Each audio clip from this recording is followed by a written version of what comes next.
Okay, we're getting ready to start the meeting. I'm just waiting for the computer to get booted up here, and we'll get going.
Okay, good evening, everybody. Welcome to the Dania Beach City Commission regular meeting. It's Tuesday, February 27th, 2024, just after 7 p.m. Clerk, can we please have a roll call? Mayor Ryan, Here.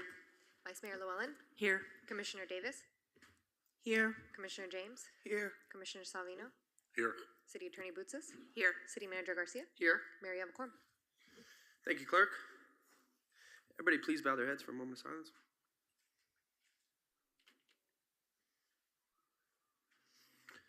Please stand for the Pledge of Allegiance. I pledge allegiance to the flag of the United States of America and to the republic for which it stands, one nation, under God, indivisible, with liberty and justice for all.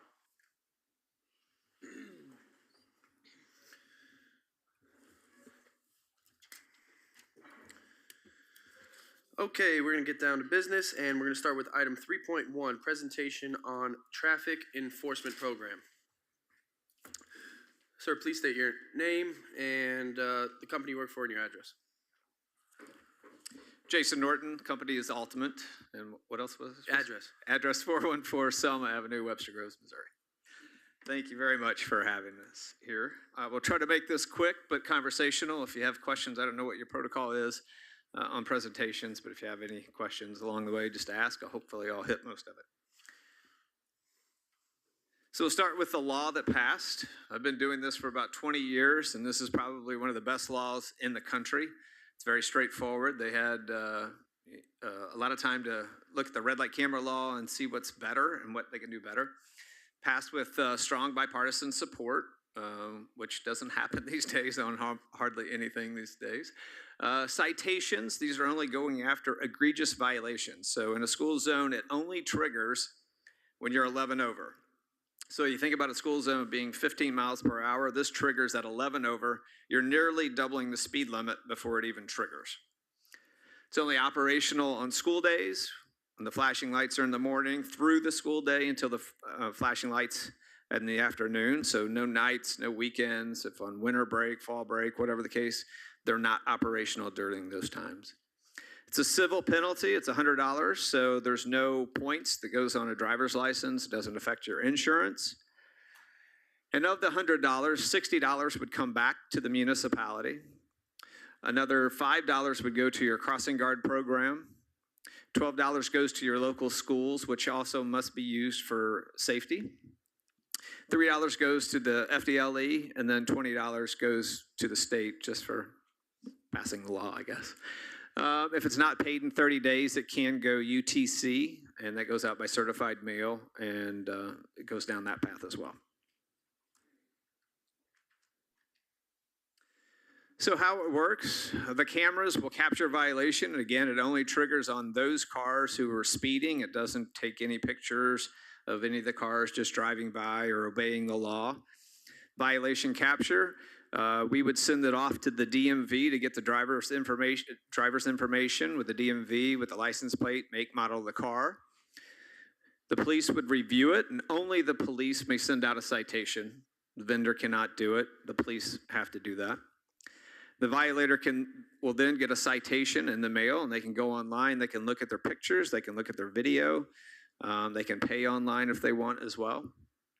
And then obviously, there's a lot of reporting, financial reporting, a court module, so everybody has their day in court, but there's a hearing module that includes all the evidence package as well. Independent speed study. So part of the law requires that you validate having a program. And so what we do, and you know, again, most every other vendor would offer you the same thing, is a speed study, free speed study, which we did for you already. One thing we do a little bit differently is we hire a third party to do it. We can obviously do it. It's our technology. That's what we do. But we hire an independent third party to do the study, just so we think the integrity of the data is very important on what you get. Speed study results. So we did it 2 days, and this was at Dania Elementary on US 1. So the 1 day average, so you can see all hours, the vehicle count, 19,000 cars. And this is for 1 day. So 19,000 cars on southbound going by the school in a day. And that's 24 hours that we tested those. 7,200 during the school hours, most of them 12,000 on the off hours. Violations, so the 233 is the one that you could enforce. So that's during the school hours. So either during the flashing times, during the day, or in the afternoon during the flashing times. 174 on the non-school hours. So that could be 2 o'clock in the morning, it could be 7 o'clock in the evening, 3 o'clock in the morning. And then most people are going through are luckily obeying the speed limit. So on the southbound version, if you took the 233, there's 180 school days. So if you took the 233 times 180 school days, that's almost 42,000 people violating the law just on school days, on speed. 42,000 in 1 year, 1 school year. Northbound had a little bit more, 347. Less traffic, less cars, but more speeders. We also did the middle school on Sheridan, eastbound, westbound. A little bit less traffic, but still 305 violations. Again, if you multiply that over 180 days, that's almost 55,000 violations in school days. And 166 on the westbound. Any questions on the data? Commissioner James? Yes, I see they say it says violations, but is this including the violations from 1 to 10 or only 11 plus? 11 plus. Okay, thank you. Thank you for clarifying that. Commissioner Davis? Yes, thank you, Mayor. If you could just clarify that you do go through a third-party, outside party in order to conduct these tests? Yes, we hire a third party, independent. It's not related to us. And we, write them a check to do it. They're not associated with us whatsoever. They put tubes on the street, which you've probably seen before, just to measure the traffic. And the data is what the data is. Okay, thank you. You're welcome.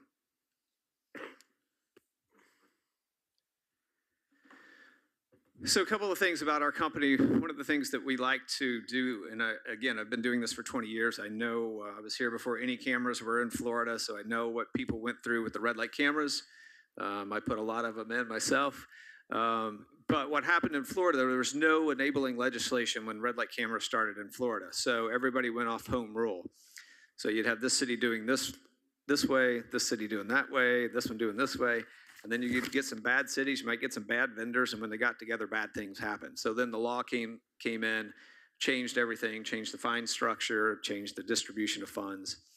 So for this one, I knew people would be a little shell-shocked from the red light cameras a little bit.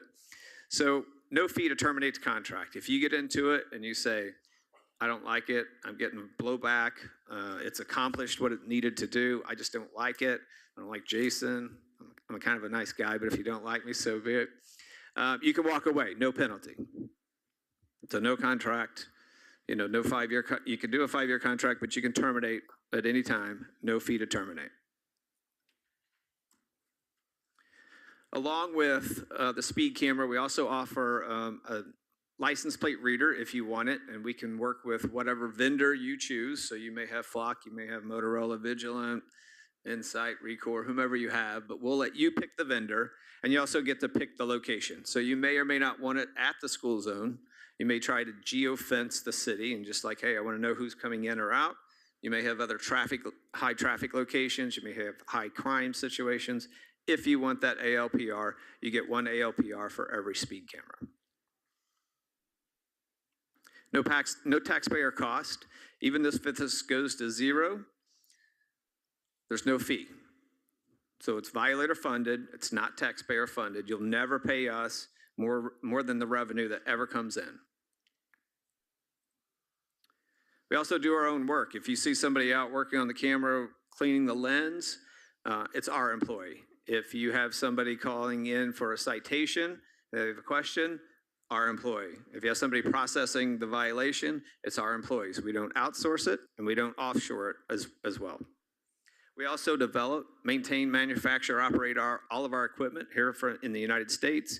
I'm sure you guys have heard a lot about the China issue with some of the cameras. There's legislation in Tallahassee right now about that, but those are all our own equipment. Flexible pricing. So we let you pick the pricing option that works best for you. We've started with a hybrid flat fee from day one. It's just a flat monthly fee, and it's up to 250 violations that are included. And after that one, it's $8 per violation. Or you can just do a revenue share, and whatever comes in, then we take a percentage of that, and that works out to about $21 to $25 per paid citation towards us.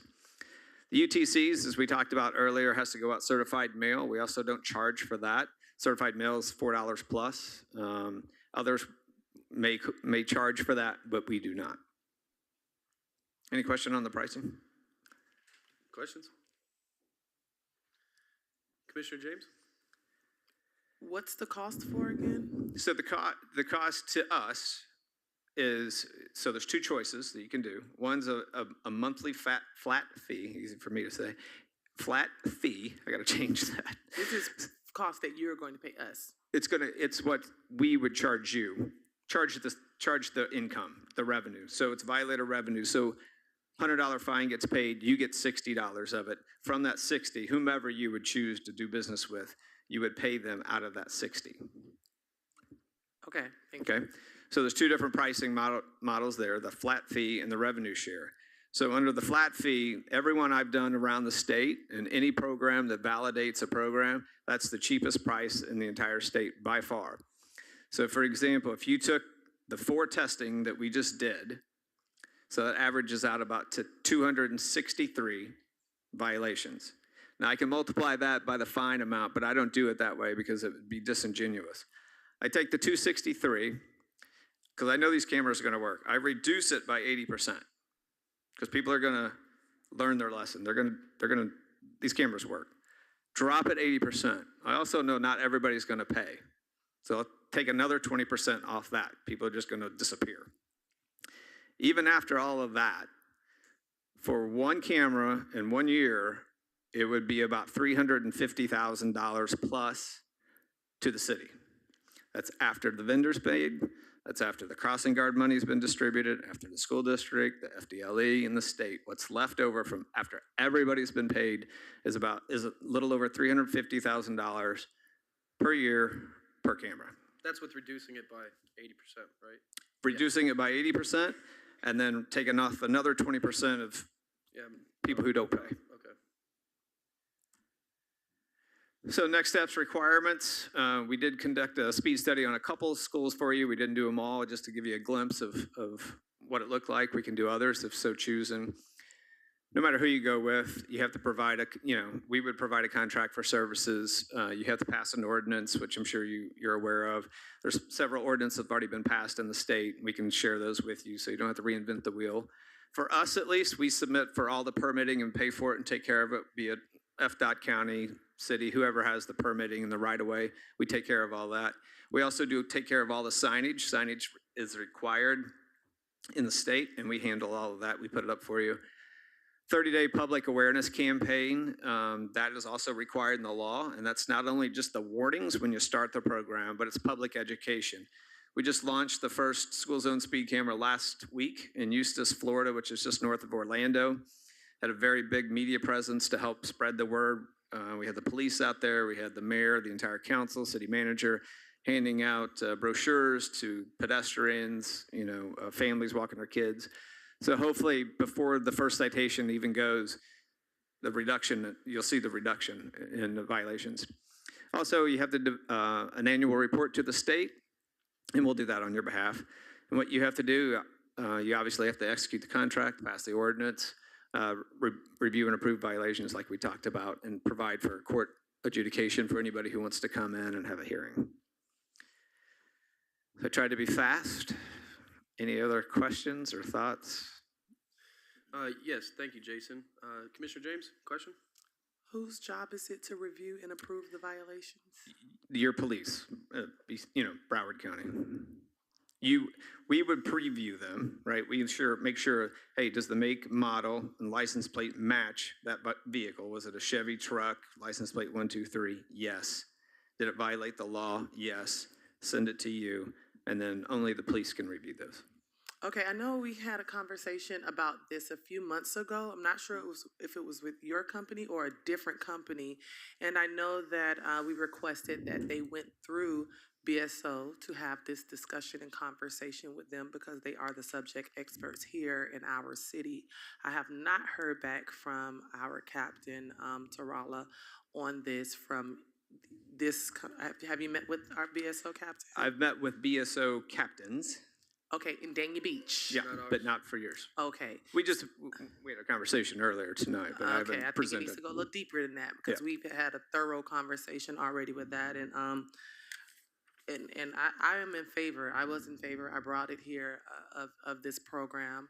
However, I would need the unwavering support from our captain for me to feel comfortable for doing any of this because it also puts extra work on our BSO department that I don't think you guys are going to pay for that labor, and so The program will more than pay for that, but you are spot on. That's why I always put that up there. I don't gloss over that you have to review and approve the violations because that is a big piece of the puzzle that you have to be coordinated, and you certainly need your police support. Okay, so I don't know what my other colleagues are going to say. I appreciate this presentation, but I am going to ask that you go through, Captain Tarala and his staff and have that conversation with him. And then if he wants to bring it back and wants to bring it forward, then I'll be in support of it.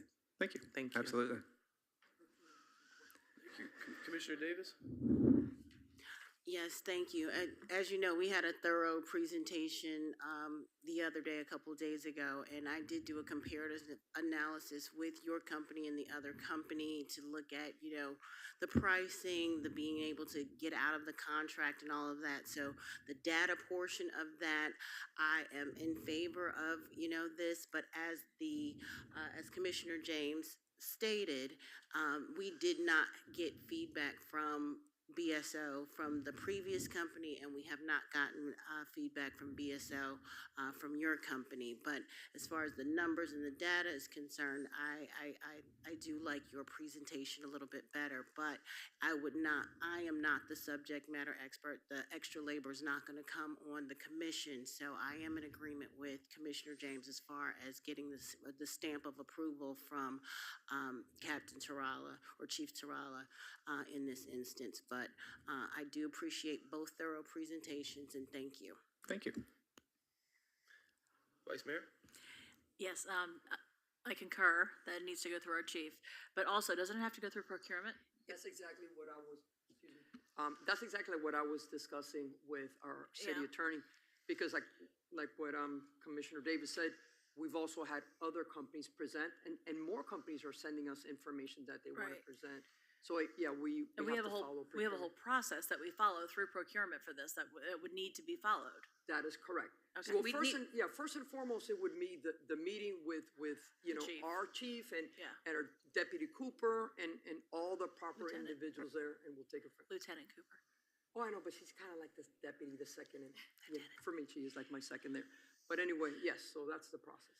And just, it would be procurement, which I don't think anybody has an objection to, and that would be the process to go. Additionally, we'd need to look at our support staff because in a preliminary conversation I have had with BSO, they would need somebody full-time to do this, and that's not been budgeted. Right. Okay, that's all I had. Yeah, my question is, BSO gets a certain amount of money from the violations, correct? So, We do? I thought, so you get $5 for your crossing guard, 5 for the crossing right? guard, And that okay. would just go to, maintain, retain, crossing guard program. $12 goes to your local schools. So whatever, arrangement you made with BSO, no matter who it is, would probably come from that $60. Okay. That makes, so the $60 that comes back to the municipality, that would cover the $350,000 a year that I explained would help pay for that. And that would be no matter who you went with. Yeah, because, our BSO, it's a county police force, so you'd have to go through a lot of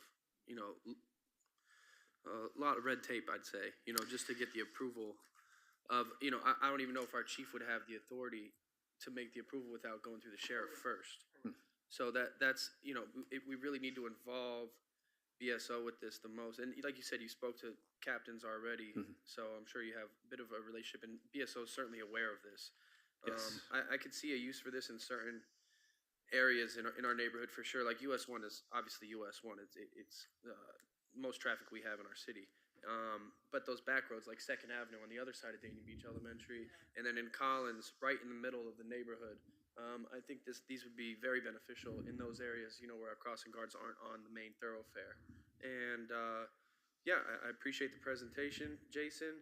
And yeah, we definitely need to start a dialogue with the police chief. And you know, you could probably talk to Lieutenant Cooper tonight if you'd like to. She's back there, Coop. Yep. And yeah. Yeah, our chief's not here. Yeah, the lovely lieutenant back there. We've met. Oh, you've met. and- Okay, okay.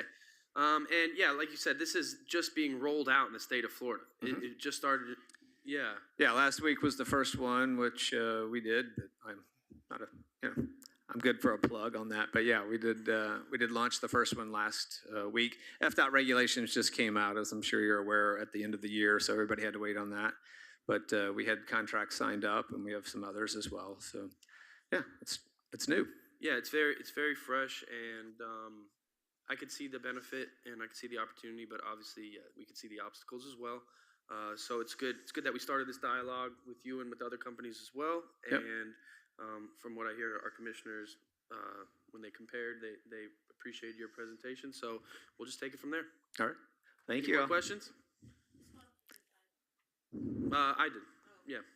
Yeah. It was speed study results. All right. Thank you all.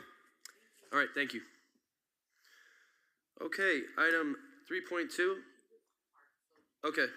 All right. We're going to skip to we'll get back to item 3.2. We're going to get to item 3.3. This is a special event application with Tyler Snoop Huntley's Fun Day, Parks and Recreation. Yes, Mr. Mayor, Vice Mayor, Commissioners, members of the audience, our residents, we're extremely excited about this relationship. Kudos to the A-team of Anthony and Ashley from Parks and Recreation, who have been working to bring more special events and really have outstanding partnerships. Mr. Tyler Snoop Huntley is the backup quarterback of the Baltimore Ravens of the NFL. So it's going to be a great event. It's going to be March 2nd from 1 to 5 p.m. here at C.W. Thomas Park. This event request has gone through all the departments, and they've approved it, and we're asking for your support on this wonderful event. Thank you. Commissioner James? No, I haven't seen it. I am going to ask that we ask Collins if we could use their parking for this Saturday. I know how crowded and how much of limited space we have there at CW, and I don't want to get complaints about people parking on other people's property and causing traffic jams. So if we could get with Collins and use that benefit, that would be great for me. And I haven't seen it. Have we posted about this? Are we We first marketing have it? to get your approval, and then But now I've already seen posts, but not from the city. Mr. Huntley, I met with Mr. Huntley this morning, Right. if I may, and he kind of didn't want it to be blasted out until the city approved it. He wanted this to be more of a Dania event Right, instead of other cities promoting it. But it's pushing already it. on social I media. know. Well, you know, we can't control that, but Mr. Huntley tried to keep it as local as possible. So yeah, we could definitely advertise it as a city with this approval. 'Cause, you Okay, know, well, it could okay. get I crazy. just think it's a little backwards because it's already been posted. It's already have a whole lot of shares and a whole lot of publicity on social media. Maybe not on the city's page, but I've seen the flyers. It's like purple or pink or some weird color Yeah. like that. But it's already there as if it's approved. And so, what if we said no? That's the issue for me. And so I think that we, soon as we figured it out, even if we could have like a retroactive approval, and so we can get to, you know, doing it together, and because I don't want those, I would rather us have some type of a retroactive approval, and you know, Eve or someone kind of get somewhat of a consensus first, before someone start posting about it, because he's a really big deal. He's, for those of you that don't know, he's from Dania Beach. Yeah. And he's in the NFL, and he's coming to give back in our community, and I'm so ecstatic about it, and we don't have enough of it, and so I'm very supportive of it, and I know that he's going to bring people. That's why I'm asking for the parking, but yeah, now it's time for us to promote it. And I'll make a motion after the vice mayor. What I was going to do was make a motion to approve. All right, motion from Vice Mayor, second from Commissioner James. All in favor, say aye. Aye. Aye. Any opposed? None opposed. It passes. Can I would like to give a proclamation on that day. Can I get approval for a proclamation? Yes. All right, I have consensus for approval for the proclamation for Tyler Huntley Day on March 2nd, 2024. All right, next we have a request, item 3.4, request for a proclamation approval by Vice Mayor Llewellyn for Women's History Month. Come on, you can share it. You can share it, you know. No, it's Women's just History I request it every year, and I actually have a presentation that I'm going to be doing as well on that same meeting. So if we could do them in conjunction, that would be great. But I just asking for approval to the proclamation. All right, I have approval. Okay, we have consensus, I could see. All right, wonderful. And let me knock out 3.5. First, we have a retroactive approval. There's a proclamation that I gave at Mount Zion AME Church in Dania for their 115th anniversary in the city of Dania Beach. It was a lovely service. There was pastors and sisters from throughout the county, and actually some from Dade County, and it was a lovely service. I was really happy to be a part of it, and yeah, 115 years. Second oldest. Yeah, Mount Zion is older than all the cities in Broward County and probably Dade County. So it's a real privilege to have them in our city, and we have, like you said, we have older churches too. Believe it or not, yeah, St. Ruth. So, and from my understanding with the chief, I don't want to get too caught up on this, but Dania Beach in BSO jurisdiction has the most places of worship than any other city that BSO is in charge of. Yeah, so Yes, we do. we're very proud of that. We are Melting Pot. All right, let's go to item 3. Did you get approval? Oh, do I have approval for the proclamation from Mount Yes. Zion? Yes? All right, cool. I have approval. I can see consensus. Let's go to item 3.2. We have Career Source Broward here for the Summer Youth Employment Program, and this is sponsored by Commissioner James. Yes, ma'am. Good evening. So I invited Latima to come down and do a brief presentation on our Summer Youth Employment Program that we've already given approval to fund, but I know that we have some new faces, and it's just a refresher of the program, and so Latima is here to answer all of your questions. Good evening, everyone. I am the Summer Youth Employment Program Manager. I have been, I've been the program manager for the last 12 years, going on 13 years. And the summer program, we serve Broward County youth ages 16 to 18 years old who are economically disadvantaged. And approximately last year, we served a little over 1,000 youth. Our numbers are growing. We get over 3,000 applications every year. So every year I do try to leverage funding so that we can put more youth to work. In year 2021 and year 2022, the city of Dania Beach participated with funding of $50,000 to serve approximately 14 youth each year. This year, we're looking to serve about approximately 11 youth with the $50,000 that we are going to receive from you guys. The Summer Youth Program is funded by the Children's Services Council of Broward County. That is our main funder. We also leverage funding with some of our other federal funds that we get through Career Source Broward. We also get money from the City of Fort Lauderdale, Bank of America, Community Foundation. So again, we continue to try to leverage more funding so that we can put more youth to work. The money that we do get from the Children's Services Council serves approximately 900 youth now. Before it was only like 600, 700 youth. Our goal is to try to get to as many youth to work during the summer as possible. If we can serve all the applications that come into our portal, that would be an accomplishment for us. So the funding covers the youth wages, at least 75 to 80% of the funding does go directly to the youth. First, it's the youth wages. Second, it covers any supportive services the youth may need, bus passes or clothing vouchers. We try to offer these services to them so that transportation is not an issue for them to get to work, and the proper clothing for their position will not be a problem for them as well. We also offer training and orientation before they start to at their assignment.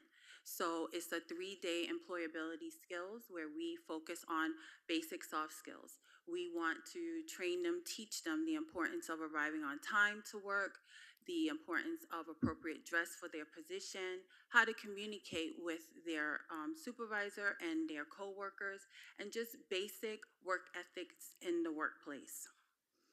We also cover the workers' compensation, and we cover the staff wages.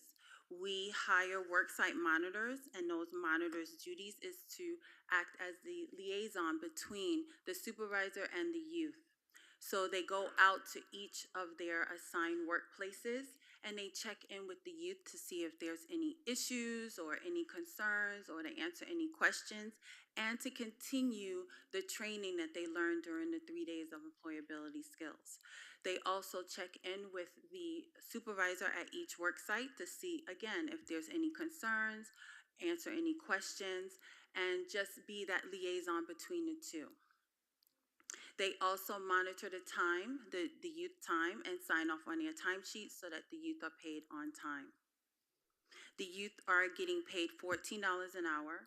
They work 30 hours a week. So depending on the work site, they can work 6 hours a day, or they can work 7.5 hours each day if they're only working 4 days a week.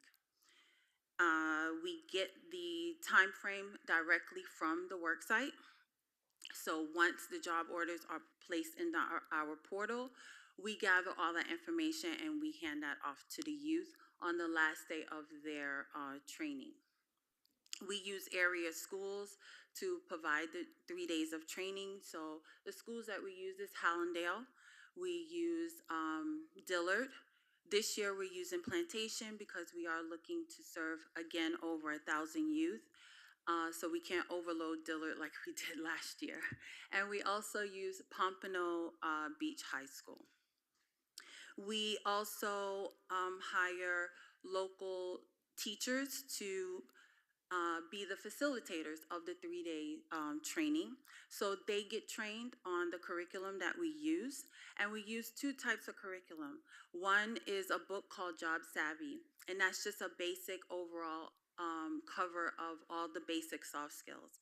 So we use that curriculum for all the youth that are just entering into our program, all the first timers. Any youth that are returning to our program, we use a second curriculum that is an extension of the Job Savvy. So the second curriculum is Passport to Careers. Now we're talking with them and communicating with them about their specific career and how to do that job search and how to put that resume together and how to present themselves in a interview fashion.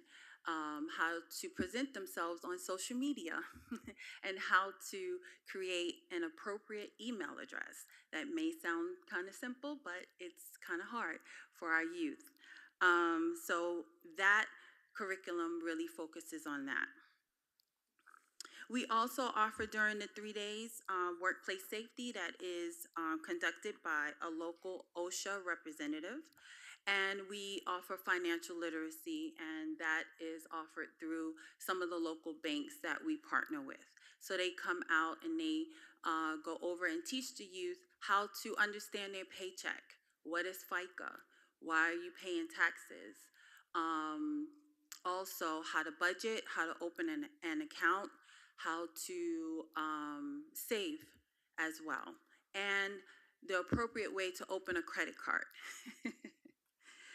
I already talked about our worksite monitors. So some of the work sites that we have used in the past here within Dania Beach is Olson Middle School, Collins Elementary School, the local library, and a local business called Broward Impact Windows and Doors.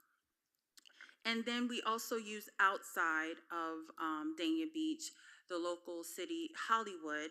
We use Stranahan, which is in Fort Lauderdale, Arts and Culture Center of Hollywood, Hollywood Career Institute, which is a private business, and AA Immigration Services.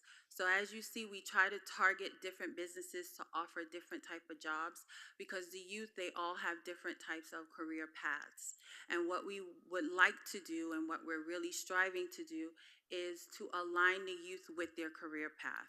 So every year, as the applications are flowing in from the youth, we are out there reaching the community businesses to have them participate with us to give us the jobs that we need for the youth and hopefully align the youth along with their career path so that they can see exactly what a day in a life in the career that they would like to pursue when they graduate is about. And then at the end of the summer, they can really make a sound decision as I'm on the right path or I need to make a detour and do something else.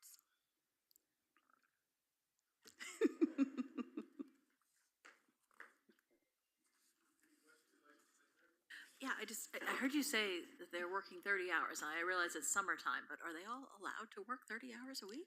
Yes, we do follow the child labor laws. Okay, 'cause for some reason, I just seem very high. Yes, for during the teenagers. summer, actually, according to the child labor laws, the hours are open. Okay, Mm-hmm. thank you. Commissioner Davis? Yes, thank you, and welcome back, Latima. Hello. I'm the question asker, but I'm not Yes. going to get all into it because I have grilled you before, so I won't go into it that in depth of a level this time. No but problem. I did want to, and it was, you provided the information that I was looking for, but I just wanted to reiterate because I thought I heard you said that we served 14 youth over the past 2 years or the past two Each year. Each The ye- first year of 2021 was 14, and I believe 2022 was like 12.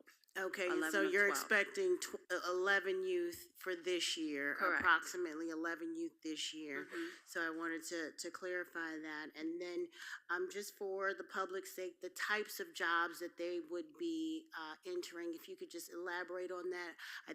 We know that they will all be Dania Beach residents or Correct. students. Mhm. And are any of the jobs in Dania Beach, or what types of jobs? If you could just elaborate on the types of jobs that they will.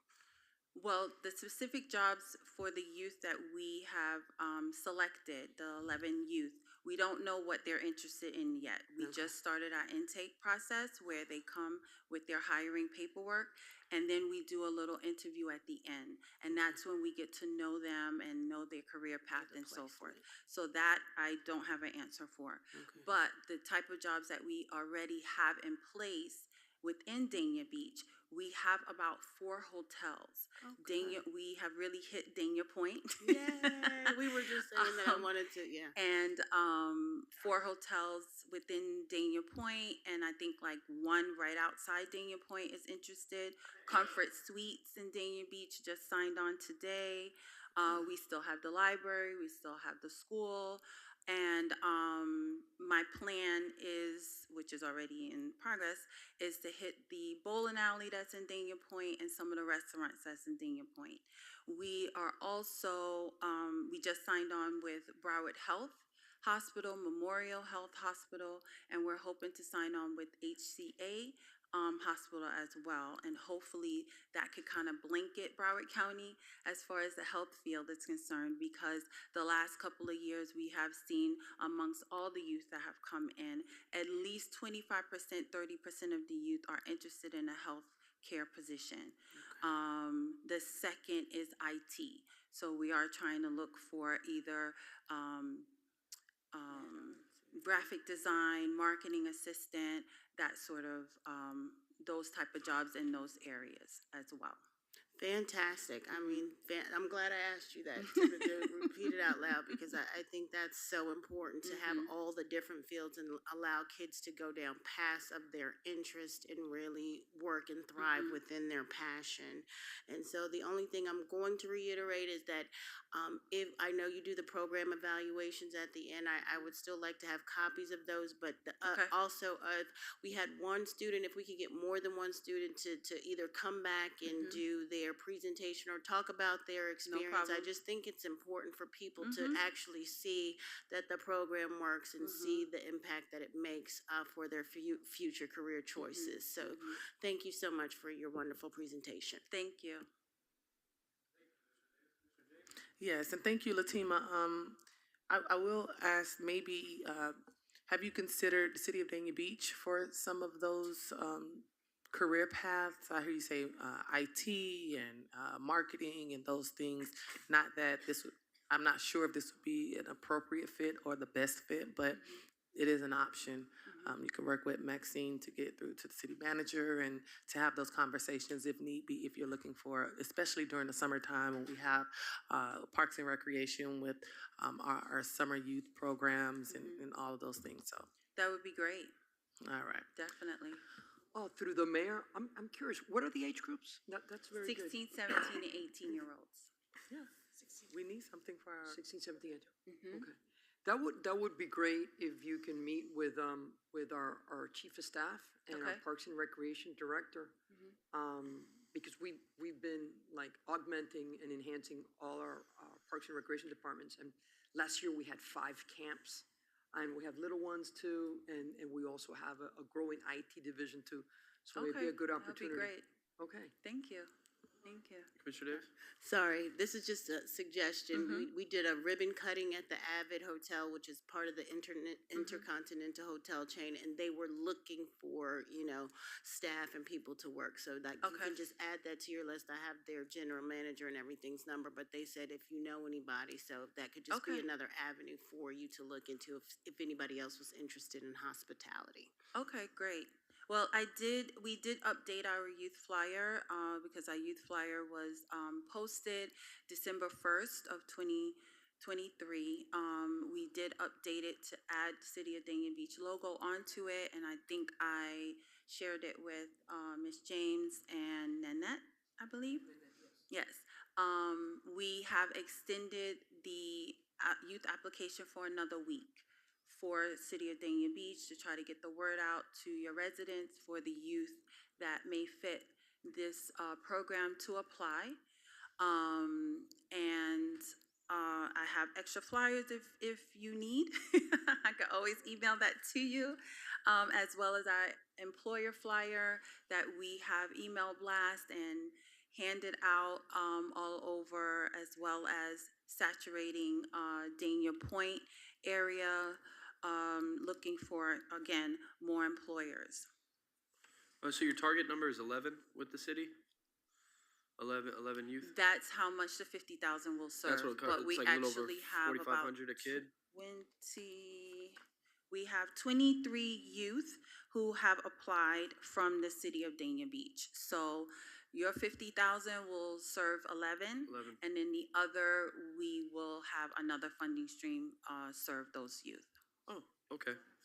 So yeah, it's summer work program, right? Yes. And so that's what, May to September? We start June 12th to August 6th. June 12th to August 6th. So June 12th, 13th, and 14th are our 3 days of employability skills. And then the youth start at their work site on June 17th, and they will end August 6th. And the money we invest in them is to get, for the word out, get the word out, the flyers, and for their transportation? Yes, the 50,000 will cover at least 5 bus passes and 5 clothing vouchers.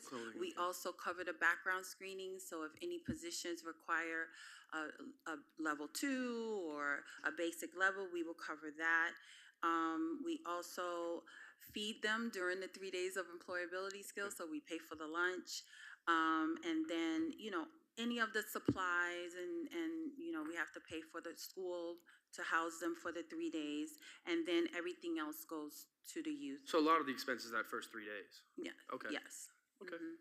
the startup is the big cost. Yeah, yeah, I hear you. Yeah. All right. Mhm. Any more questions? Thank you. Wonderful presentation. We look forward to working with you and hearing our success stories as well. Can I just mention two more things? We have received, Career Source Broward received grants for non-custodial parents. So these are individuals that may be in the rear of their child support. So we have received money to kind of help them out with either career training to get a better job so that they can pay their child support, or if they fell behind because of life expectancies, like a car broke down or something like that, we can help with those expenses so that then they can get back to paying their child support. And then we also have another program where for our youth that are 18 to 24, we have a training program where we would pay up to $12,000 for training. So it could be an AA degree or it could be a certificate in different fields. Usually we target the high demand occupations that we will pay the training for. So I can send those flyers to you too. But thank you so much. All right. Thank you very much. You want to take a picture with us? Oh, sure. All Yes, right. yes, yes. Thank you for remembering. Let's do it. You guys want to go down? Can someone Down or up? Up, down. picture? You can just stay there.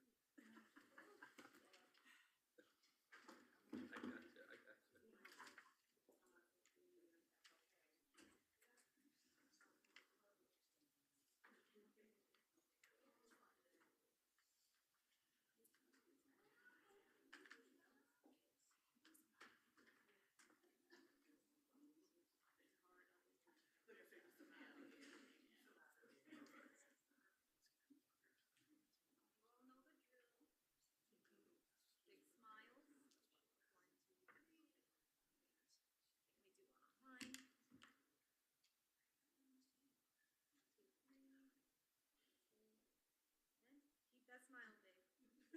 We got it. Thank you so much.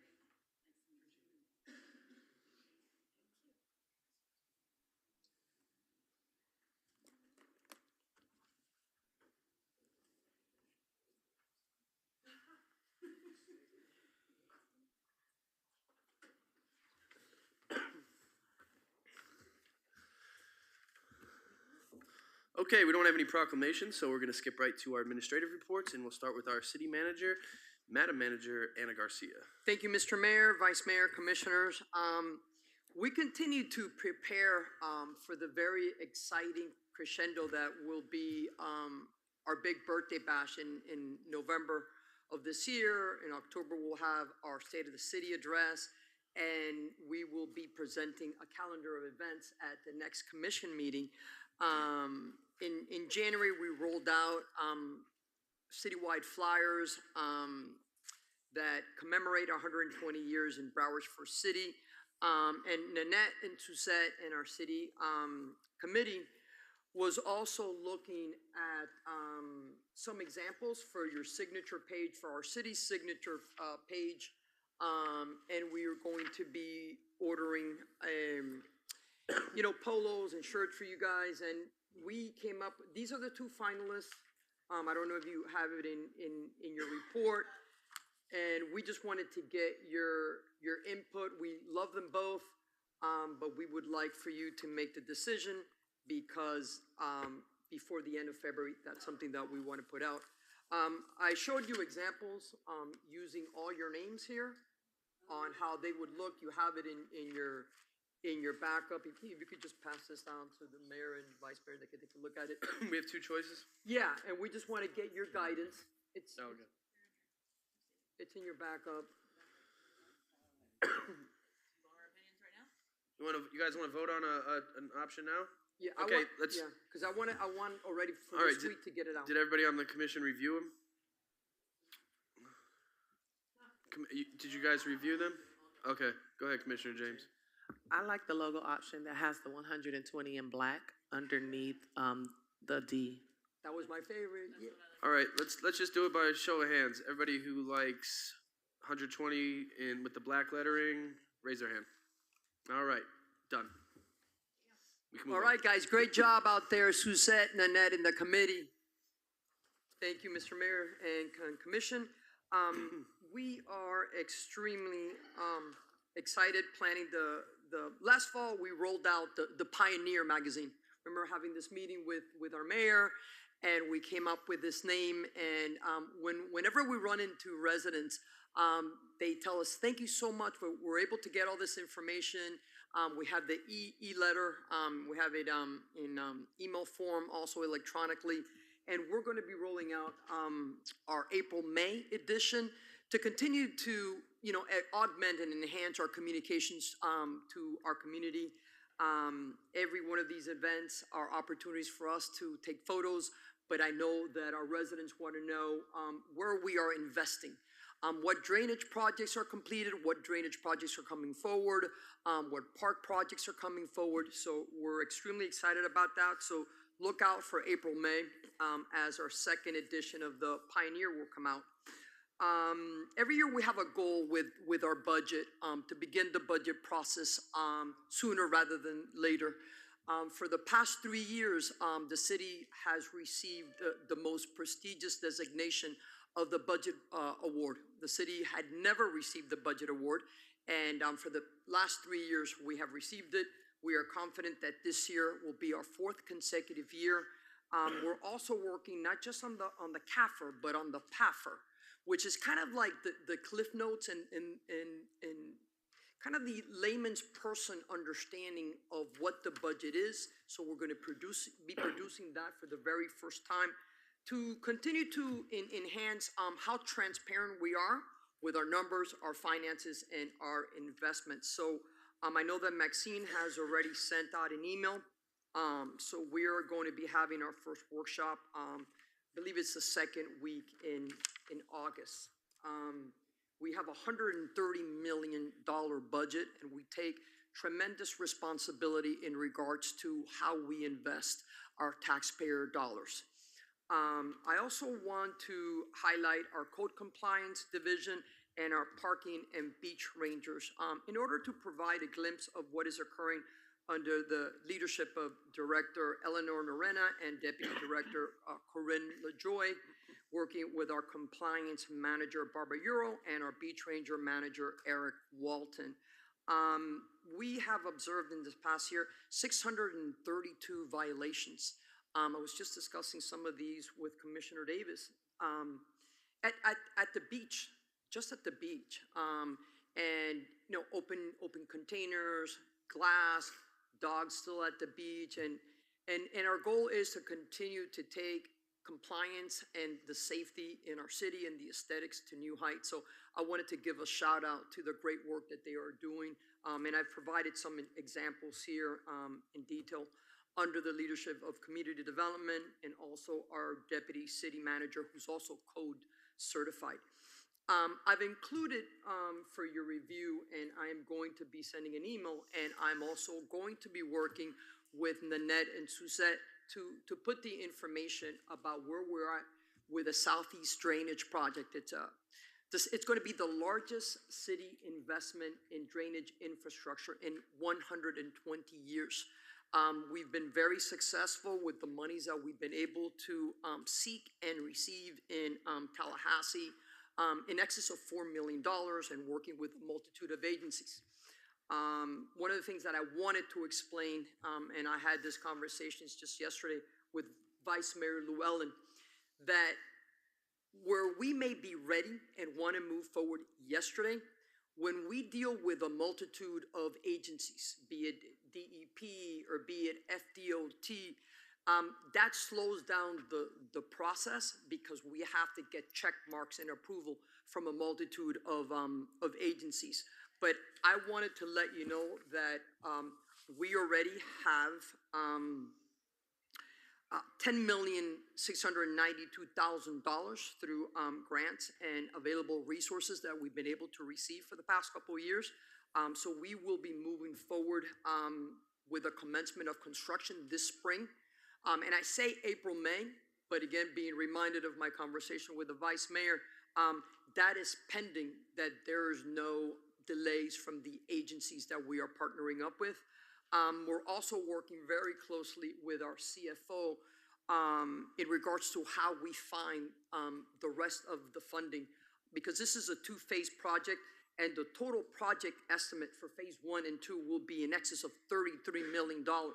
So we need to be very careful on how we invest our money, you know, what we prioritize. As you know, we have the C.W. Thomas Park, we have our IT Parker, we have a multitude of other projects in the mix. So we're very excited, but we may possibly float a $25 million stormwater revenue bond to cover the remainder of that. And we will be working with our mayor and our city commission to follow those steps. But phase 1 will be ready to go this spring, so we look forward to a nice groundbreaking in the southeast area to ensure that this project moves forward. I also wanted to congratulate retaining and recruitment of our city team is something that's a top priority here for our city and our elected officials. We have just hired, as you know, our Director of Parks and Recreation, Eric Brown, which, by the way, he says hello. I just spoke to him yesterday. We still remain friends, and he's doing great things up in Savannah. So Cassie became, our Deputy Director was promoted to Director, and through the work of our HR department, we have hired our Deputy Director of Parks and Recreation, who commenced his tenure with Team Dania Beach last Tuesday. He hit the ground running, meeting with team members from Parks and Recreations and all the departments. We're very fortunate because we have landed a #1 draft pick, further strengthening our Parks and Recreation and community events. He comes to us with extensive experience in all aspects of Parks and Recreation. He comes to Dania Beach from Boynton Beach, where he served as Assistant Director of Parks and Recreation, as well as Parks Superintendent. Prior to that, Frankie Lazo served as neighborhood at our neighboring city of Hollywood as Parks and Athletic Manager. Additionally, he served at the city of Doral as Assistant Parks Manager and at Coral Springs as Parks Coordinator. Frankie is a credentialed and certified parks professional, CPRP, joining Cassie and Raphael. We now, for the first time ever in the history of our city, have 3 credentialed and certified park managers, and we have 3 more that we will be credentialing this year. So we're very excited about that. Frankie holds a master's degree in Parks and Recreation and Sports Management from FIU, and one of the many priorities will be to augment our existing 19 programs and 5 summer camps, casting the widest possible net for inclusion of all ages and abilities and programming citywide. He's here with us, and I wanted to officially introduce to our community Mr. Frank Lazo, our Deputy Director of Parks and Recreation. Yeah, come on up, Mr. Lazo. Come on Introduce up, Mr. yourself. Lazo. I don't think we all had a chance to meet you yet. Say a few words. So I was not prepared for this. I'm texting Cassie right now. I hate this recognition. I'm very humble. Thank you for the kind words. It is very lovely to be here. I live in Davie, lived there for a few years, so this is definitely a better commute for me and my family. Happy to be here. Happy to join the team and just hit the ground running. So whatever you guys need, I'm here. I'm here for the community. I'm here for the team. The team is back there. You know, I'm all about the team, and I'm ready to move forward in the city. Commissioner James? Yes. When are you starting CW? Hopefully soon. Hopefully soon. I heard we got good plans in place, so now obviously we got to go through the bidding process, which we have a great finance team that we'll work with, and then hopefully work on the construction and have that situated. Okay, so Good every answer, time you Mr. see- Lazo. Every time you Good see me, answer. that's the question I'm I know. probably going to I got ask you. Yeah, Commissioner James, as soon as you said reach out to Collins Elementary, the first text I received was, Mr. Lazo, manager, we will be reaching to Miss Jackson first thing tomorrow morning. That's how Parks and Recreation people roll. They're just humble and they get things done, and we're super excited, Frankie, to have you here. Awesome. Thanks, Mr. Lazo. Welcome to Team Dania Beach. Thank you, guys. All right. Okay, we have administrative report from our city attorney, Eve Bootses. I'll keep it short. I have no report. Thank you. Wonderful. Wow. I guess that's a round of applause, huh? Oh, City- Mr. Mayor. Go ahead. I do have one more thing that I wanted to talk about. You know, our investment in our city employees. I was meeting with Commissioner Davis this week, and I showed her our RISE library. And as a teacher, she was extremely excited. And I know that several of you went to the event that we held. We had over 125 city team members at our Love Luncheon and had some pizza. And you know, we're continuously raising the bar on our employees, but we're constantly doing programs with them and investing in them. But not only do we have a great library, when I was a kid and I got punished by my mom and dad, I had to like read books and encyclopedias. So now, hey, books for everybody. So we're very excited. So if any of our residents want to come and borrow one of our books, No late fees. late fees. There's right? there's none. But it's just very, very, very exciting. Yeah. And they're actually reading them and coming back and talking to us about this. And one more thing, for the third year, we will be partnering with the Camillus House in Miami and the Broward Partnership for the Homeless in the Loving Souls Shoe Drive. So the Loving Souls Shoe Drive is the entire month of March, from March 1st to March 31st. And it leads to the March 15th Shoe the World Day. Folks, I will tell you, we are very blessed to have 5, 10, 15, 20, 30 pairs of shoes in our closet. And for some people, it's probably double that. So what we will be doing is putting out some shoe boxes to collect shoes. And they're softly worn. You don't have to go and buy new shoes, but just go through your closet. Softly worn shoes, sneakers is an opportunity. My grandma used to say, whatever you give, you get back tenfold. I just reached out to my friends that came over this weekend, and I just collected 17 pairs of shoes just reaching out to 3 friends. So we're very excited to work together with our HR department, but it's kind of, we think we're going to do a competition between departments. Yeah. Oh yes, that's my report. Yes. Vice Mayor? I actually wanted to suggest, I'm going to do it myself, but I was going to suggest that maybe we could each donate some money from our contingency funds towards that to buy some shoes to put into the donation box. I will donate $200 from mine. Thank you. I know that we can go to Shoe Carnival and buy some shoes and put it out there. And I know that when we deliver these shoes to the Broward Partnership for the Homeless, And it's a local business too, because it's here in Dania Beach, so. You have consensus, clerk. Beautiful. Thank you so much. Appreciate that. Okay. All right, clerk, we'll get back to you with your reminders. Yes. So on March 12th, 2024, you have your CRA board meeting at 5:30. And then following that, you have your regular city commission meeting at 7 p.m. And then your next meeting is March 26th. It's just your regular commission meeting at 7 p.m. That's all I have, Mayor. Wonderful, thank you very much. Okay, now for the best time of the agenda, our public safety reports. And we'll start with Lieutenant Cooper, who is, oh, I'm sorry, you're the, Just kidding. you prepare the best part. We'll start with Lieutenant Cooper. Our Chief Terrell is not present, so we get the next best thing again.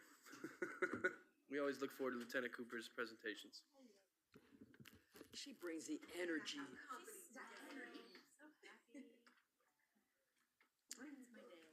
Greetings, everyone.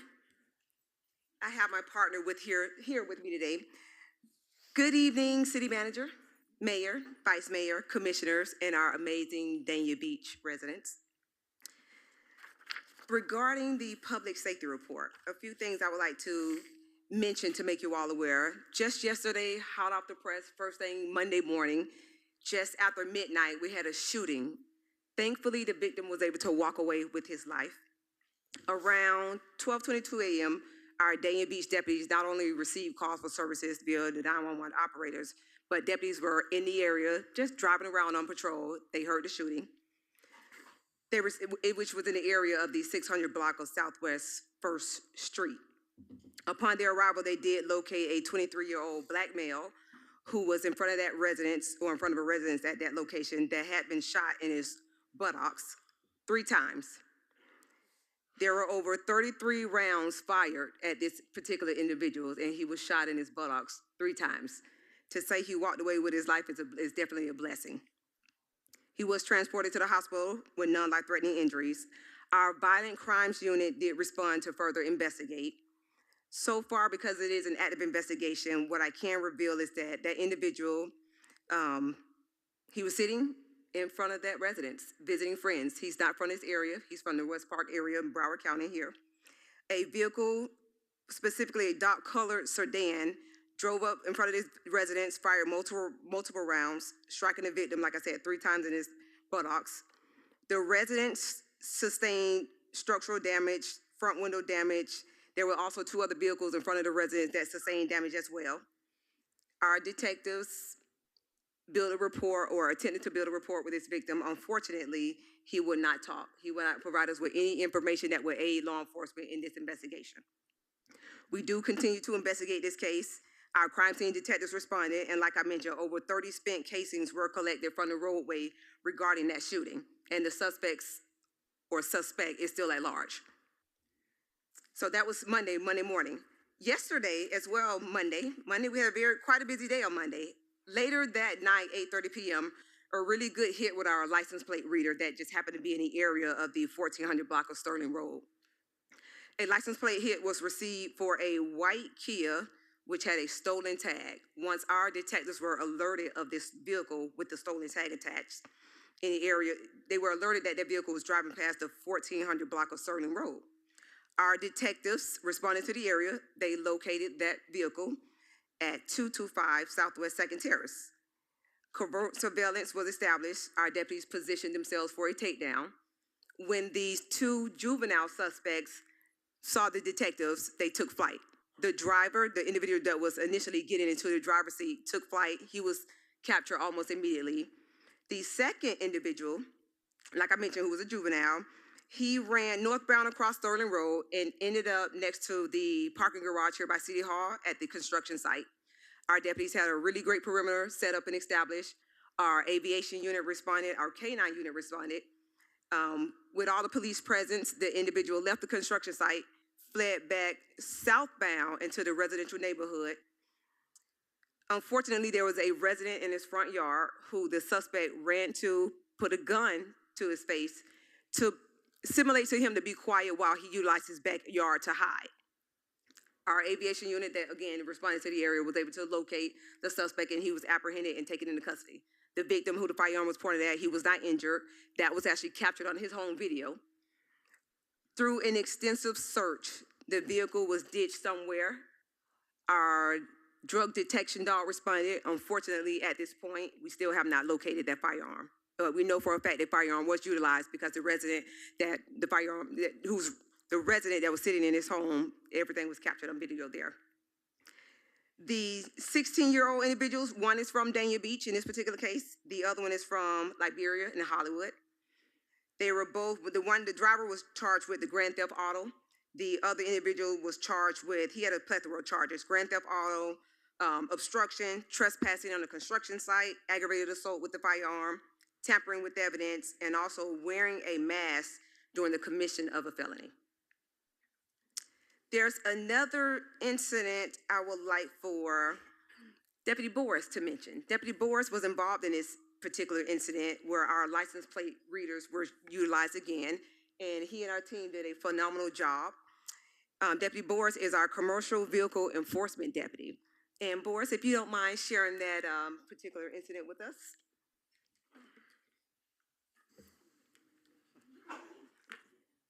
How you guys doing? Many of you know me. The ones that don't know me, I've been in Dania now 27 years out of my 35-year career in BSO. So I know most everybody here in the city. I made it a special point. I want to thank the city because this has been my baby for many years, trying to get this license plate reader program off the ground. And the reason I'm here is you see all these things that's happening. The readers are catching everything. And that's why we need more. That's why I've been trying to push. Like, people are getting tired of seeing my name, I think. I want to bring this up. I want to actually bring it up because another deputy actually made this whole thing happen. Some of you know Deputy Sean Rika, but he's the one who really took initiative. This LPR hit happened about 2 weeks ago. Yeah, the 12th of February. I called it out twice, and it just so happens that he responded to the area and got right behind this car. It was a dark-colored Lexus. Later, we had found out that this Lexus was stolen out of the airport. Not an airport car, just a regular car in the parking garage. We got around the car. We trailed the car into Oakwood Plaza. Car gave up. We took everybody out. It was a female driver with a female passenger and a male passenger in the front seat. What's so good about this is the passenger was sitting on a gun. We got the gun. We got the car. And it turns out that through Deputy Rika's investigation, it turns out that this guy was a convicted felon. He's got numerous counts of burglary, cocaine possession, convicted felon with firearm. I mean, he's got a whole, I'm not going to bore you with all those. But it turns out that because he's seen this all the way through, many, I'm talking more than 5, less than 10, cars were discovered stolen from Orlando to Dade County. The female in the car gave him up pretty good. There was just several things that this gentleman who stole the initial car did prior to hitting the machine. So basically what I'm saying is, if we didn't have these LPR readers, we wouldn't have recovered the gun, we wouldn't have recovered the car, and we wouldn't have put another bad man in jail for quite a long time. So that's it. Thank you, guys. Thank you, Lieutenant Cooper.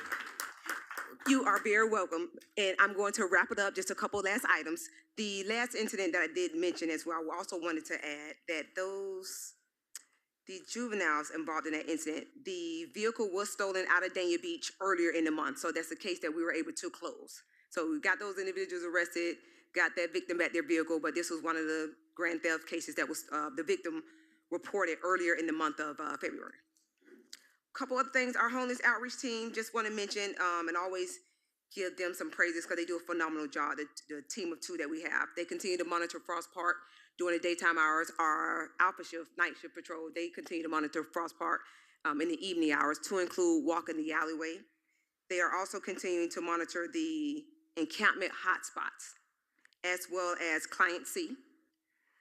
And with that being said, our amazing chief was hand-selected by Sheriff Tony, as well as his executive team, to attend a leadership course in Tallahassee. So he's currently in Tallahassee for at least until Friday around noon, and then he'll be driving back. There's a secondary week in March that he'll be attending the second course as well. It's a 2-week academy, 1 month February, 1 month March. So in his absence, he said to tell everyone hello. Thank you all for your time.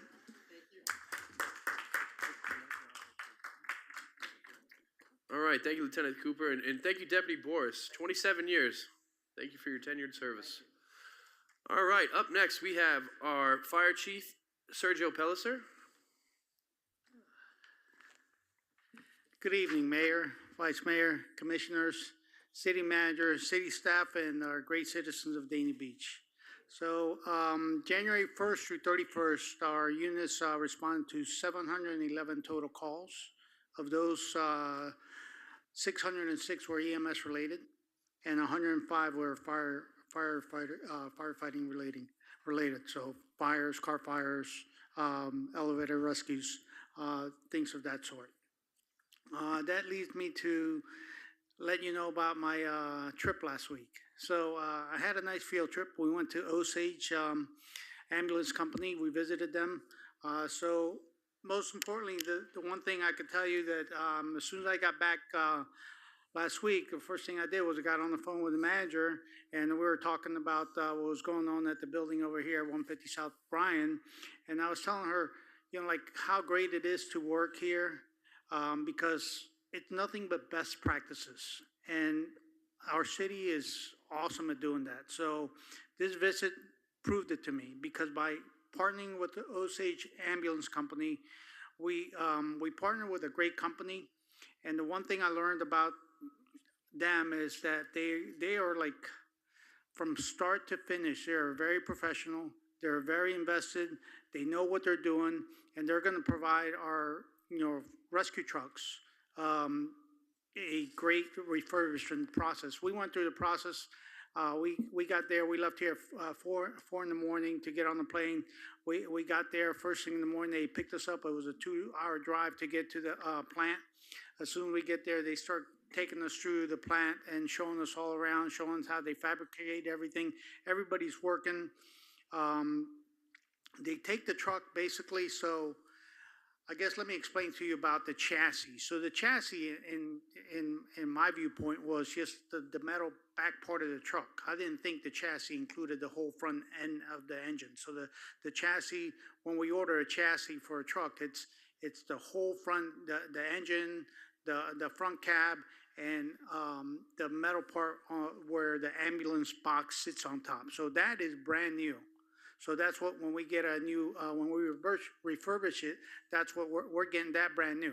Now what they do in the refurbishment process, they take when we send our truck up there, they take it into this big box, they sandblast everything, all the paint off of it, everything, and then they take the box off. Once they take the box off, the old chassis that's now, it's got 100,000 miles on it, and it's basically pretty beat up after 7 years of running calls. It's basically put to the side, and then the new chassis gets put in there, and then they remount the box. When the box is remounted, it's repainted. Everything inside that cab is, gone through with a fine-tooth comb. They painted. They're so meticulous.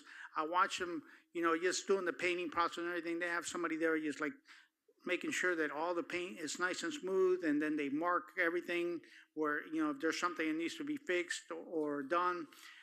The process of us going there was basically to go over what we expected to them, what they expected of us, and then for them to point out like different things they found. When we sent our truck up there, they went through it with a fine-tooth comb. They have a specialist that just takes care of going through that truck all around it and making sure that they look to see if there's anything that needs to be replaced, from a small light to one of the big lights that lights up the scene when we're on the roadway.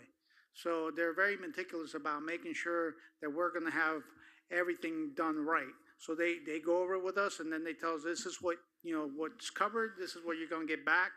And then from that point, 90 days from when we went there, in 90 days we go back for the final inspection. They'll be done.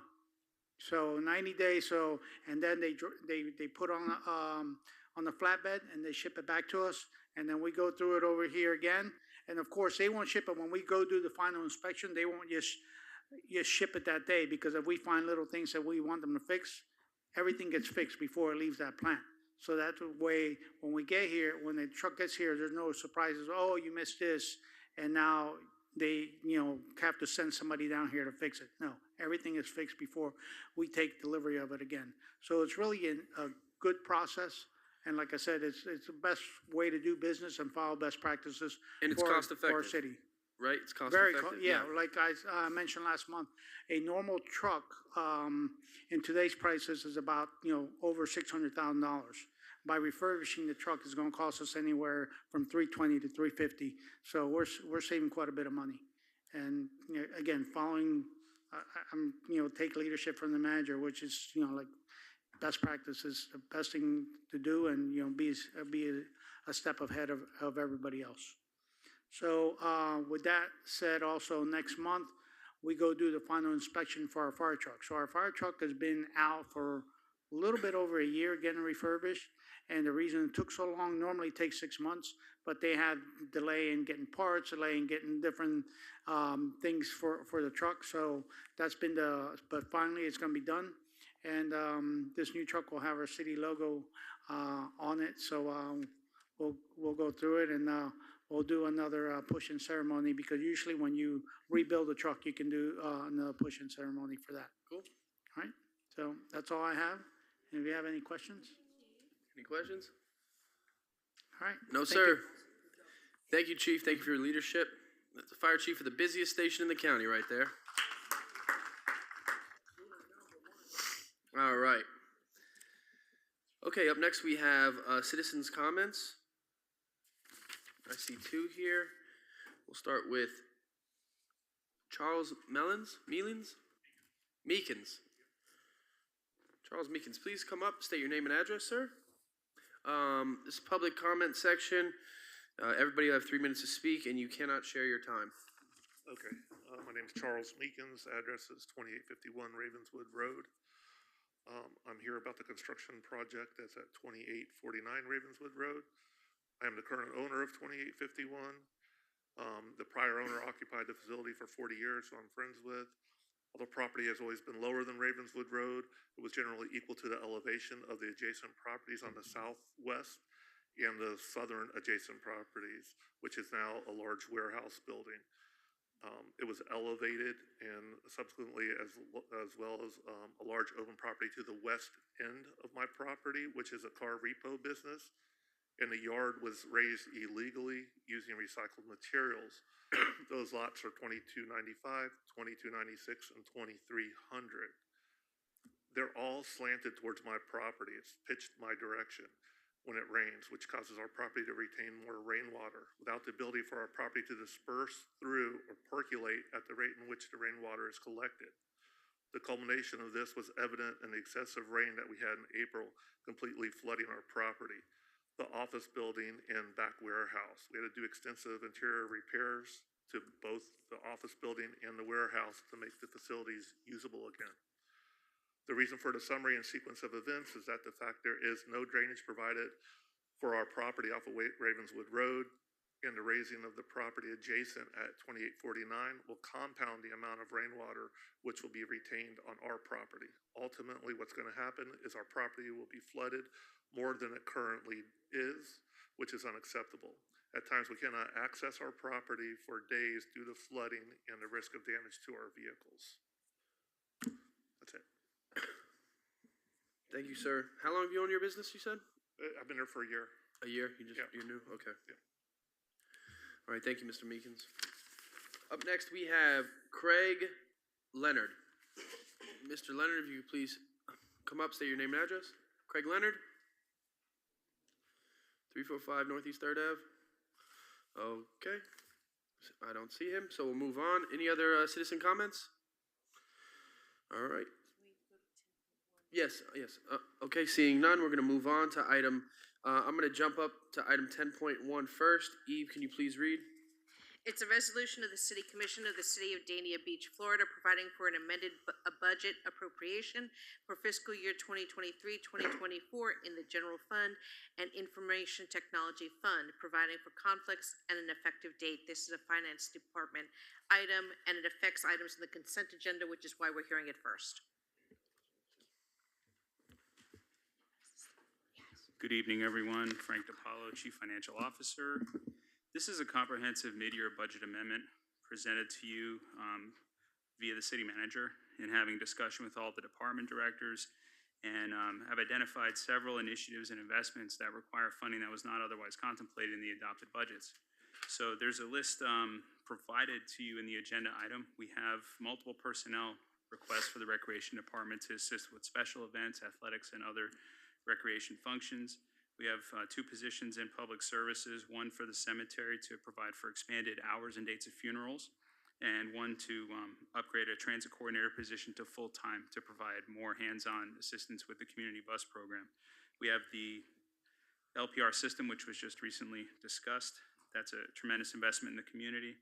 We have in the city administration 120th celebration items, including banner signage and other decorative elements. We have a comprehensive audio-video system for the Northwest Conference Room, which would allow us to have other public meetings like this in that space that could be televised and broadcast, and we can capture the audio and video in a professional manner. So that would be a really nice flexible option for us to have additional meeting space.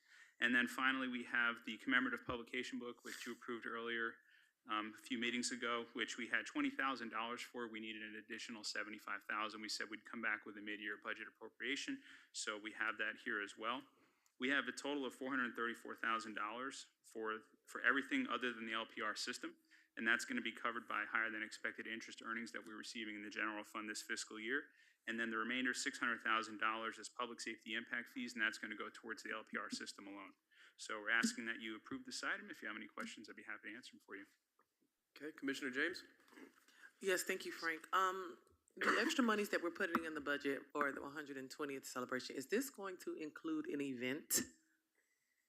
Yes. Or is this just all Yes, this is promotional? going to include a series of events. Every event that we're doing, whether it's the State of the City address, it'll have an element of a 120th celebration, and it will lead to the big celebration event, which will be in November, that it's when our party is, additional banners or additional marketing materials. So this is throughout the city, culminating in the big event in November that will actually be the birthday event, and that will be whether we're going to do fireworks or we're going to be doing more like a special light show, but something to really I mean, like celebrate. a dress-up event, like a gala, like an event, not just like Dang It After Dark or everything else. I mean, within this budget, are we budgeting for an actual event? Like, the last time we did an event, I think it was 110, was it? 115?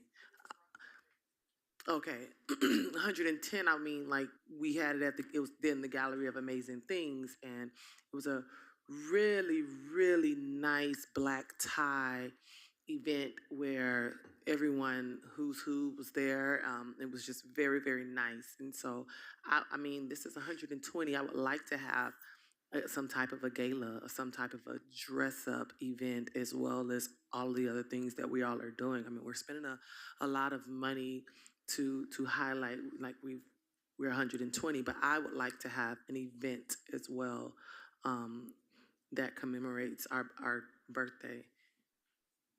I don't know how anyone else feels about it, but I would love to have a dress-up event, a nice, elegant event that we can celebrate some things or some milestones or some people even for our city.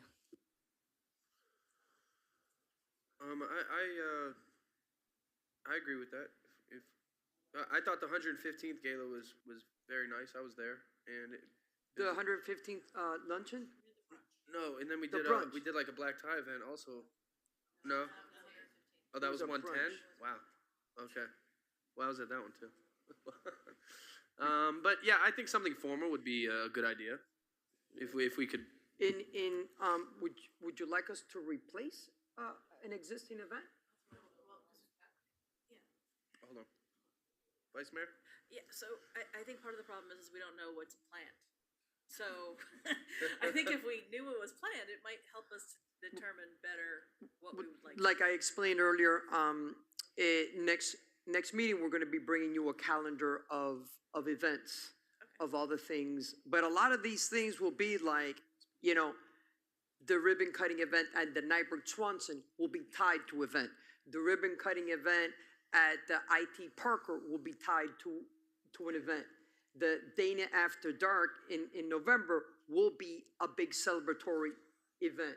But if you guys want to shift and have the State of the City address is a dressy event. Right. We could elevate, for example, the State of the City address into something that's a bigger event and turn it into a gala. But to have a gala in another month, it'll look, you give me the resources and you give me the marching orders, but our plan was to elevate existing events and bring you that. I think what we need is the list of events that you have planned. So that might help us better understand what we need to do and whether or not something else needs to be added. I don't think we should be considering adding anything at this point until we know what that list is, but we do need to see what that list is sooner rather than later. And I That's understand you fair. wanna bring it the next meeting, And but- Nanette and Suzette and the team will be presenting that calendar of events at the next commission meeting. Yeah, I think the idea of tying it in with State of the City is kind of like two birds, one stone. Yeah. I'm not gonna be at the State of the City this year, so I have something I probably have to be at, so. Commissioner James? I don't know. I still want a gala. I mean, the State of the City is the State of the City. You have a specific program, but when we really celebrate 120 years that's just my opinion. I think that we can move. That's what I thought we were going to have. Like I said, I didn't know about all the other events, which is still nice and good to have little celebratory events, but I would like to have a gala, a black tie, something that we can look forward to, something that they're not going to see again for several years. That is just out of this world. I mean, we have how much is the budget for this 120 years that we're having? And to not have like a gala, I think, we'll be missing a mark on that. So If I may, through the mayor, we wanted to surprise you, and we were planning our State of the City address this year to really be like this big gala. But you guys will be very happy when you see this presentation, but we were just going to take the State of the City and turn it into something really extraordinary this year. I want the gala. Commissioner Davis? Everybody knows I love to dress up, so I want to do a gala, black tie type of event. I think the State of the City is about, you could tie it in, but I think I would like to hear everything that's going on, but I do think the gala, tomato, but it's a great idea to have something that it celebrates everybody. It's not about one person speaking. It's about everybody, including the community, and making sure that everyone feels celebrated, about the city feels celebrated. So I would like to see that, but I will wait until we have an events calendar to look at everything that was going on. But I think the having a gala is a great idea. Thank you. Ms. Gurnett, we have our Historical Society president waiting there behind Frank. I'm so sorry to interrupt everybody. Good evening. Joanna Grenett, President of the Dania Beach Historical Society. The board actually met recently and we are getting together actually on Sunday, and we were discussing a gala, but we wanted to get with the city, but we wanted to get a plan in place to then approach you guys and see if we could work together. So that's just an idea of ours. So that's an idea for you to think of. All right. Thank you. For our 120th anniversary. Different, I mean, who No, knows? I want to do it separate. Yeah, we were going to approach the city manager and speak to you and see what ideas we could collaborate. That was it. So, Nothing, I was just. add it to the Okay, list. yeah, we just need to do some scheduling here. All right, let's get back to the item 10.1. I think we have a consensus. We want a gala, but we have to do further information. Okay? All right. Frank? I have a motion. Vice Mayor? Motion to approve 10.1. Second. Second. Okay, I have a motion from Vice Mayor. I have a second from Commissioner Salvino. All in favor, say aye. Aye. Any opposed? Seeing none. Okay. Motion passes. All right, up next we have the consent agenda. Are there any items the commission wishes to pull from the consent agenda? Okay. Vice Mayor? Motion to approve consent agenda. I have a motion to approve from the Vice Mayor. I have a second from Commissioner James. All in favor, say aye. Aye. Any opposed, say nay. See? Oh, no. Don't say. Yay. All right. Aye. We have 5 ayes for unanimous approval of the consent agenda. Okay, we have no bids and requests for proposals, so we'll move on to item 10.2. Nope, we have no items. We move on to our first reading ordinances. Item 11.1, please, Eve. An ordinance of the City Commission amending Chapter 12 Flood Damage Prevention of the city's code in order to amend the elevation requirements for all new and substantially improved residential and non-residential buildings, structures, manufactured homes, and for other purposes. Adopting technical amendments to the Florida Building Code, severability, codification, conflicts, and an effective date. This is community development. Thank you. Good evening, Mayor, Vice Mayor, and Commissioners. So FEMA has updated the Broward County flood maps. The new effective date for these maps are July 31st. I recommend any resident that wants to know what their property's flood zone is changing to either go to the city's website. We have a flood safety page that has an interactive flood map. You can put in your address and it'll let you know what your flood zone is. You can also email flood@daniabeachfl.gov and staff can provide you with a flood zone determination letter.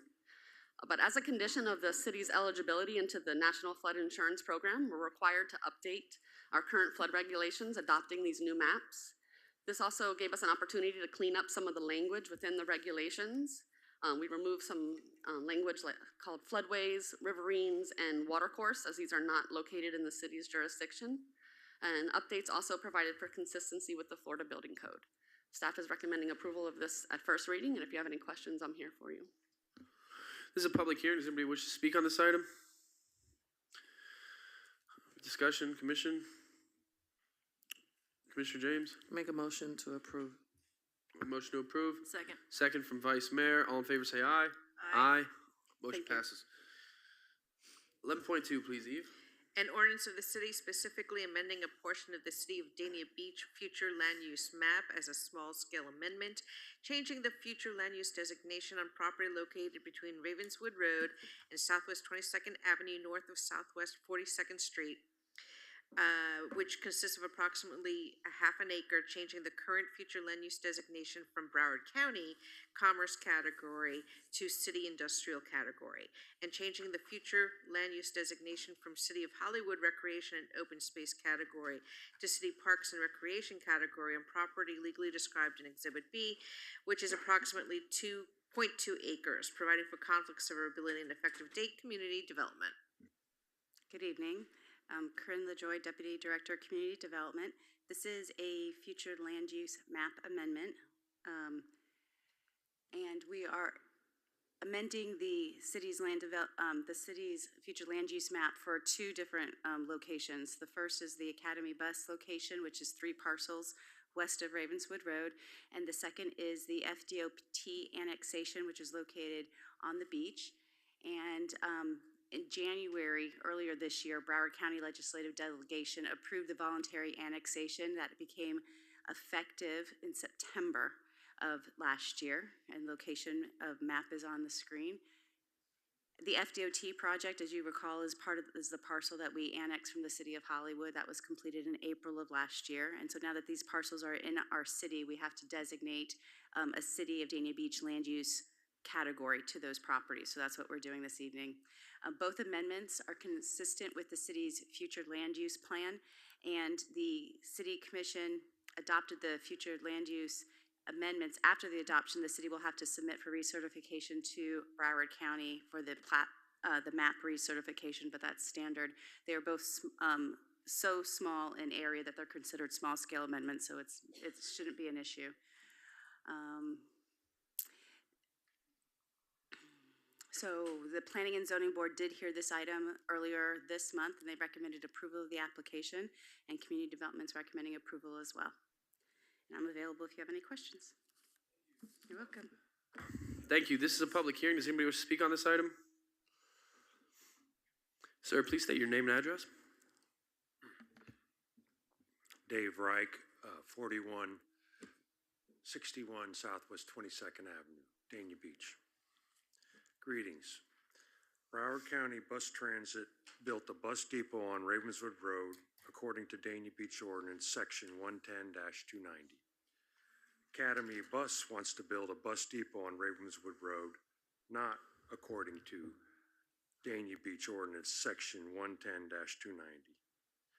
Dania Beach should be fair and consistent in enforcing its ordinance. If Broward County Bus Transit used this ordinance, so should Academy Bus. As per the ordinance, the bus depot requires commercial C4 zoning. The future land use and zoning maps should reflect this. As per ordinance, the property must have direct access to a collector roadway. The Academy Bus site has 2 collector roadways available to use with direct access. They need to use these roadways and not obtain access from a residential road. As per ordinance, the Academy Bus site, outdoor parking or storage of vehicles must be screened from view of any public street, which will not happen with the proposed access from Southwest 22nd Avenue, a residential road. Because the site plan states all gates shall be manual closing and remain open 24 hours per day per ownership. The City Development Department staff reported December 12, 2023, SP-023 MOD requested approval of a site plan to allow charter bus parking and a dispatch office at this site. The City Development Department is supposed to balance business development with the character of the neighborhood, the health, safety, and welfare of the citizens of Dania Beach, which I feel was not done at this site. I am not against Academy Bus using their property for a bus depot. I am against Academy Bus excessively impacting their neighbors when they do not have to.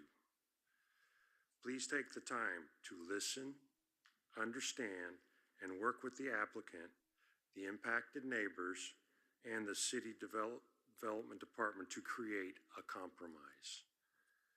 You, the City Commission members of this city, took an oath to support the laws and ordinances of the City of Dania Beach and faithfully perform the duties of the office. Please do this by changing the future land use and zoning maps to accommodate the C4 zoning required by Dania Beach Ordinance, Section 110-290, Bus Depot.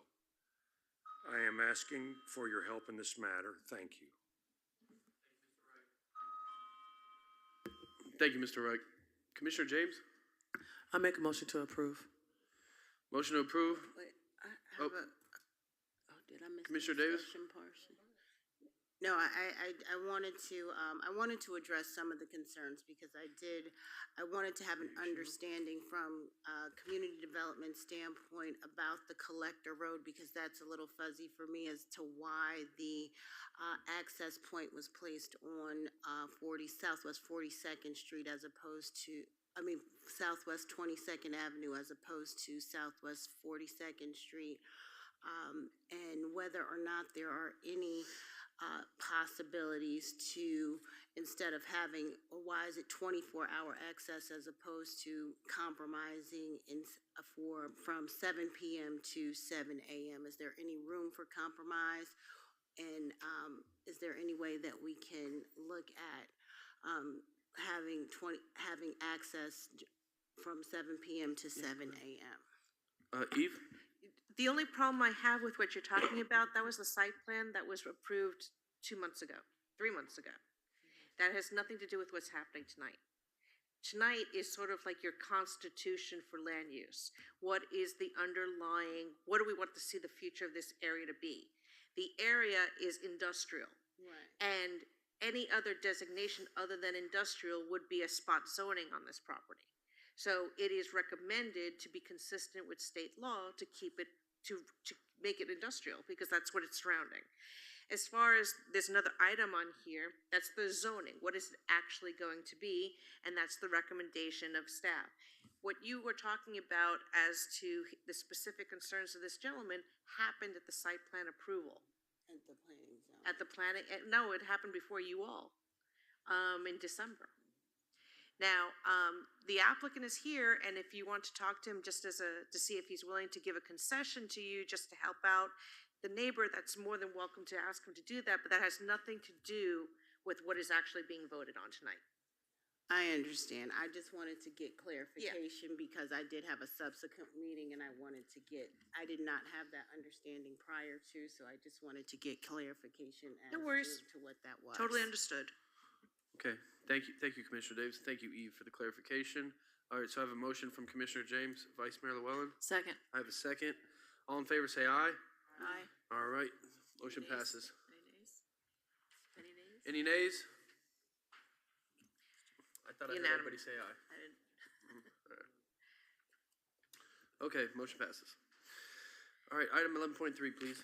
An ordinance of the City Commission amending the city's comprehensive plan to adopt an evaluation and appraisal report-based amendments pursuant to section 163.3191 of the Florida statutes, which provides for a comprehensive update to the goals, objectives, and policies of all elements, including revised text and map amendments necessary to update the data and analysis of the comprehensive plan, providing that the text and map amendments shall replace in full the existing text and maps in all amended elements, providing for transmission to the State Land Planning Agency, providing for conflicts, severability, and an effective date. This is community development. Good evening. This is an update to our comprehensive plan. If you recall, a few meetings back, our consultant was before you and made a presentation identifying kind of a comprehensive plan 101, updating you, reminding you the significance of comprehensive plan and the components of it. Now we're here before you tonight for first reading on the amendments to this comprehensive plan. So just a quick brief update or a brief reminder that the comprehensive plan, every 7 years, the local government has the opportunity to assess the comprehensive plan and make updates. The plan itself is intended to be like a 20-year planning horizon. It's supposed to have a long range, view, long range goals for the city. Some reasons for that needs to be come back and be revisited from time to time is because community visions can change. There can be changes in state legislation that needs to be updated in our plan, which we have done from time to time. Trends and challenges that affect the community and changing conditions over time change, which may require amendments to the comprehensive plan. The comprehensive plan legislation is regulated through Florida state statutes in Chapter 163. The Department of Commerce at the state is the agency that does the review and will be submitting the comprehensive plan after first reading to them for review. They are the state's land planning agency, and they're responsible for guiding the state's growth and development, which is why they review the comprehensive plans for the municipalities. The review process for the comprehensive plan is identified on the screen. We did have the informational presentation to the City Commission back in November, and this document did go to the Planning and Zoning Board, which is your local planning agency. In December, we had the same kind of informational meeting that was presented to the City Commission before the LPA. The LPA also heard this item last month in January. They did hear the comprehensive plan, and they made a recommendation that the city approve the amendments to the comprehensive plan, and that brings us to tonight. This is first reading. If it's passed this evening on first reading, we will be transmitting to the state later this week so that they'll have that information, and then of course will have to come back for second reading, and once it passes on second reading at the commission, then it'll be recertified through Broward County. And like I said, this is where we are, February, first reading. So some elements of the comprehensive plan. The elements of the comprehensive plan, they're listed on the screen on the right side. They're like chapters of the plan. So they have a wide range. They touch all different kinds of components of the functions of the city. And each element is broken into two sections. One is the policy document. That's where the goals, objectives, and policies are identified. And then the second part is the technical manual. That's where a lot of the data, there's map series, graphics, tables, a lot of data is held in that portion of the element, and all of that has been reviewed and updated. It is a pretty massive overhaul of a document that we have in front of us tonight. So what I included in this presentation, I'll try to be brief, is I've identified each of the elements and just tried to pull out a couple illustrations of what kind of information is provided in each of the elements. So for the future land use element, there's some goals and objectives identified that talk about preserving and promoting quality of life. It talks about infill development and blighted areas. Those are some of the things that are discussed and identified in that type of an element.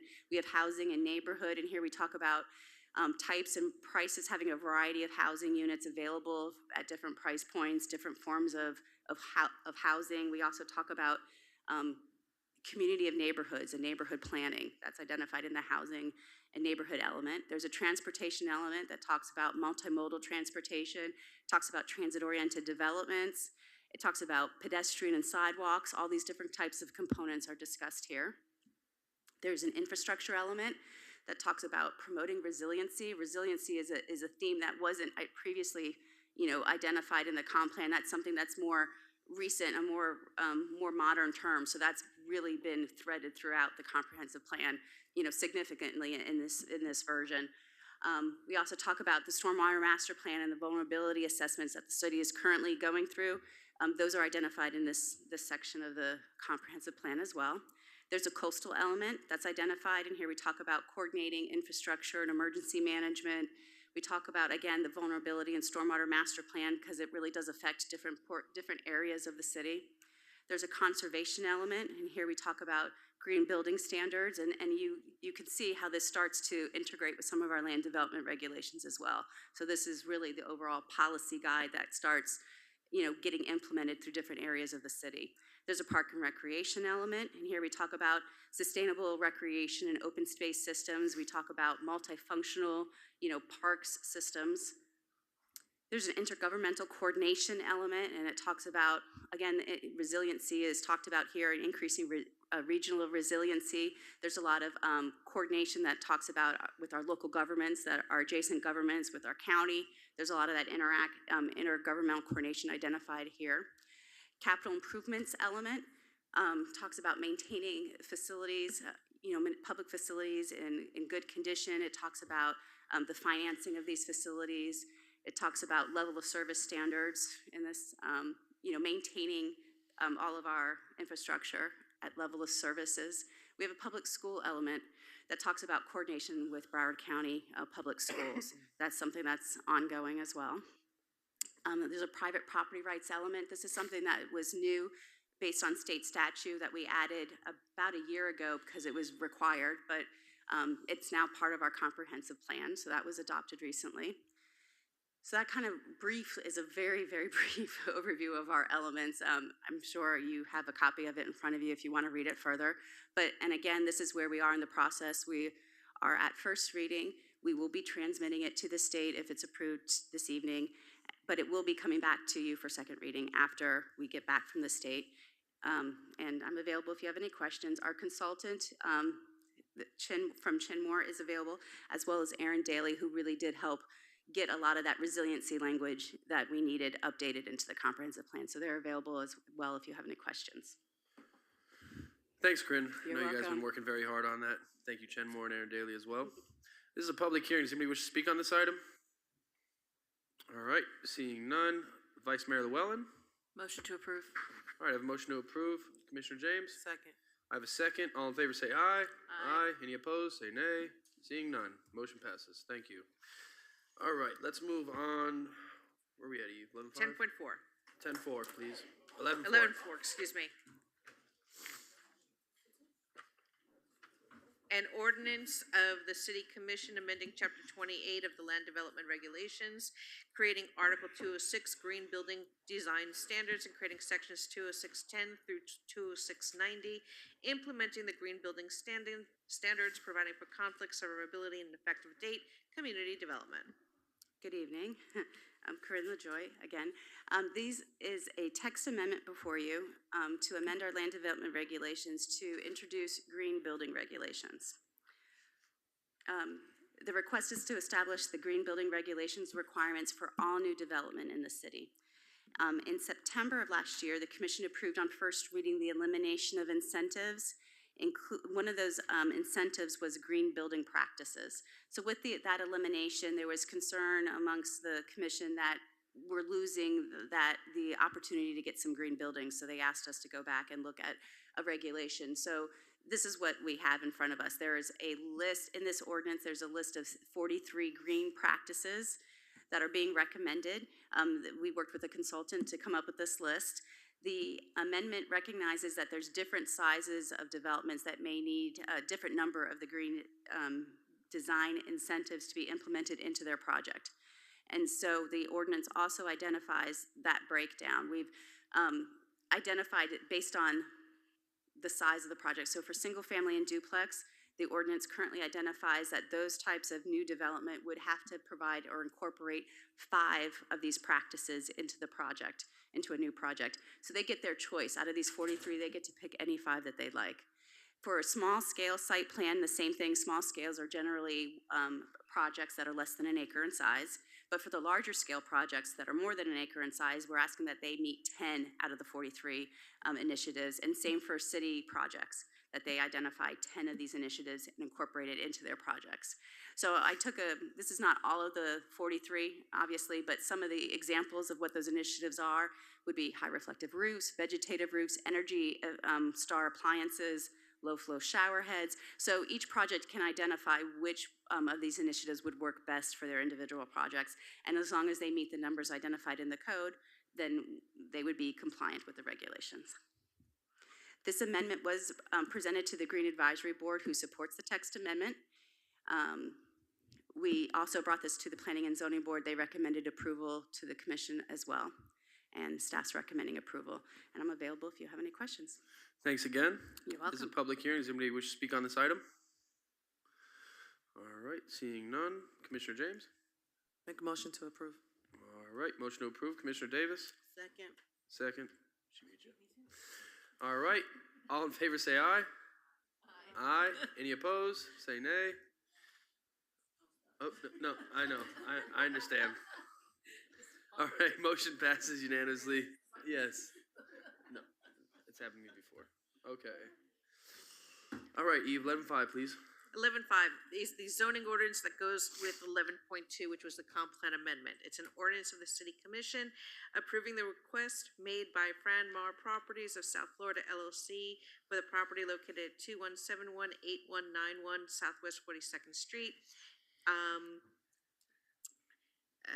To rezone the subject site from M2 General Manufacturing and Industrial, which is a Broward County zoning district, to IROM-AA, Industrial Research Office and Marine District, and Industrial Research Office and Marine Airport Approach District, a City of Dania Beach zoning district, subject to certain restrictions, conflicts, severability, and an effective date.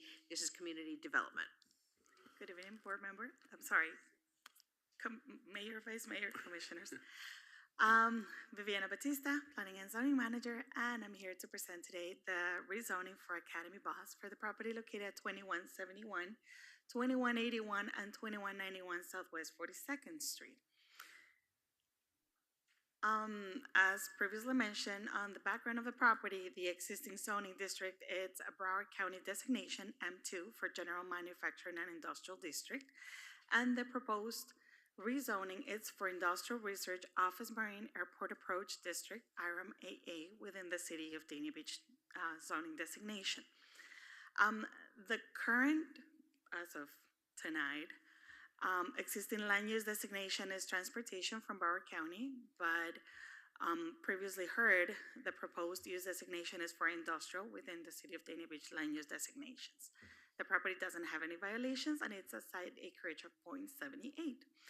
The background is the property has an existing building of 1,390 square feet, and they're proposing to repurpose the building to make it a dispatch office. The Broward Legislative Delegation approved the city annexation back in January 2023 and became effective last year in September. And the rezoning is necessary as a result of the annexation and as well as one of the condition of approvals from the original site plan.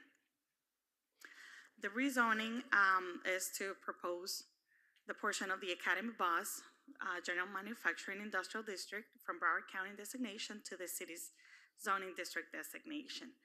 The applicant met all the criteria from Code Section 64540 from the Land Development Code, meeting all the requirements for rezoning, as well as the rezoning criteria responses. They met all the criteria as well. And the rezoning request is for the 3 parcels, although the site plan itself will only include 2 parcels into the original site plan approval. This rezoning application will require 2 readings from City Commission. Tonight, the item is before you for the first reading, and it went to Planning and Zoning, and they recommended approval, as well as city staff is recommending approval, and I'm available for any questions. Thank you. This is a public hearing. Does anybody wish to speak on this item? Okay, 1 second, Mr. Wright. I need to Commissioner James has a question. Is there a map, or I just want to ensure all of the properties that are directly around it are zoned what we are being requested to rezone this one particular property to? I want to be sure that it's consistent. Absolutely. So in the previous requests on the annexation, it demonstrated the line partition between Broward County and City of Dania Beach. So it showed, but in general, the whole area, it's industrial.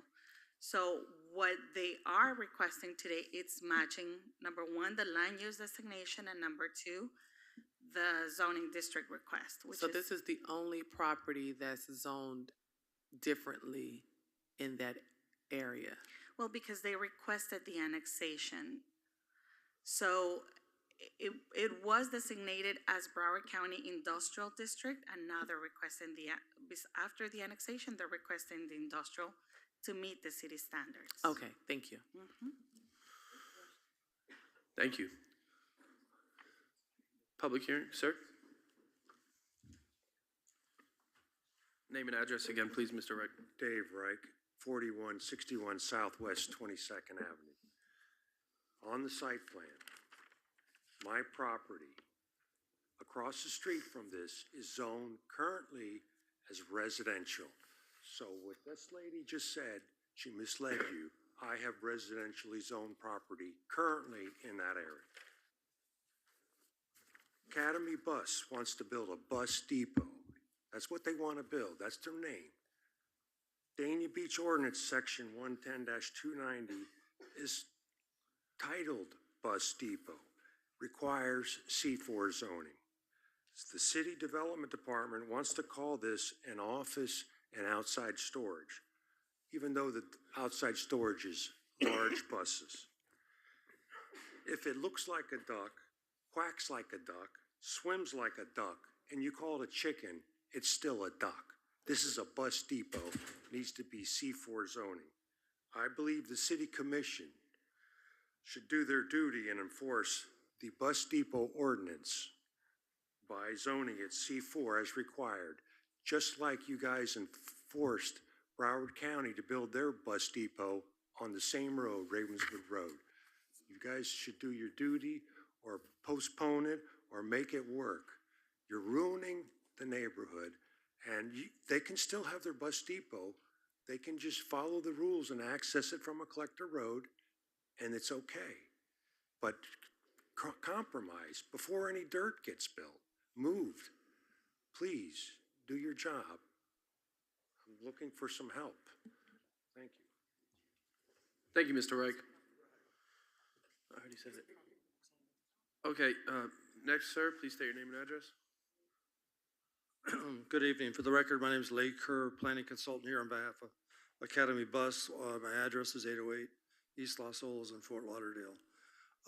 In late 2021, we were before the commission on a voluntary application for annexation, and we committed from that time to even tonight to, once we got into the city, we would rezone to IROM AA. Is all we're doing. It's not a bus depot. It's fleet parking for buses with a dispatch center on the site. It's perfectly allowed under IROM AA. Mr. Reich's property, while he is residentially zoned, that's in conflict with your comprehensive plan and has been for decades. I mean, it's been industrially land used, his property, for a very long time. And his is isolated zoning that still exists, like he says. But we've actually put in we put in a wall that wouldn't have been needed if his property was properly zoned. But we have a wall we put in to help buffer from his property. So we believe that your site plan, you all approved the site plan in December, and we believe we've met the city code and we'll be very good neighbors. And we're here to answer any questions you might have. Commissioner James? I don't have any questions for you. I do have questions for staff because I just asked. Well, I just asked if. Just stay up there, Mr. Kerr, because Commissioner Davis, but go ahead, Commissioner James. I just asked if all of the properties were the same other than this one, and I was told yes. And I need clarification, and I need to understand it. Good evening. Hi. Hi. So there are different zoning districts, but this area, the zoning that is currently there is M2, which is an industrial zoning district at the county. So we're changing it from county industrial, a different type of industrial, to the city's industrial zoning district. But you're right there, Mr. Reich's property is to the north and the west. That remains residential from years and years and years ago. And there is industrial in that area. The land use designation of the property is industrial as well. Is that the only residential in the area? Space in that area, correct? Yes, it is. Okay. Thank you. Commissioner Davis? That answered my question. I just wanted to make sure that I know that there are buffers or there's trees or something that you're not supposed to be able to see the parking spaces from Mr. Reich's property because it's residential, that you are putting in trees or planting or something right there. If you could clarify what you're doing in making sure that what you have put in place to ensure that that is going to take place, is because it seems like he was telling me about the lights and the lamps and how it was visible from his residential area. And I just want to make sure that if we're going to approve this or go forward with this, that you have that I have an understanding of what you've put in place to meet that criteria. Understood. Yes, the site plan was approved, meets the city code, and the lighting is, Don't worry. the lighting is as required by city code. The landscaping is as required by city code. It probably exceeds city code, but it's definitely per city code. And we even provided a sight line that, if you're standing on the edge of his property and you look, the buses are probably 12 foot. The wall is 8 foot, I think. The trees, there's a power line in there, so some of the trees have to meet the FP&L standard, but they'll all still have a shield of visibility onto his, from his property. Okay. And we're just following the rules, I just wanted to have clarification from you, Okay. and I appreciate that. Thank you. Okay. Any further discussion? Okay, seeing none, I have a motion. Vice Mayor Llewellyn? Make a motion to approve? All right, I have a motion to approve from Vice Mayor Llewellyn. Do I have a second? I have a second from Commissioner James. All in favor, say aye. Aye. Any opposed, say nay. Okay, motion passes. Thank you, Laura. 10.6? 11.6, please, Eve. An ordinance of the City Commission amending Chapter 22, Streets and Sidewalks at Article 1 in general by amending Section 22-7A in order to modify the petition requirements, providing for penalty for false petitions, providing for one application per year, and modifying the cost coverage by petitioners to have the city cover all costs associated with the process and installation of the code designation signs, providing for conflict severability and an effective date. This is sponsored by Commissioner James. This went back to first reading because we had to change the title. Okay.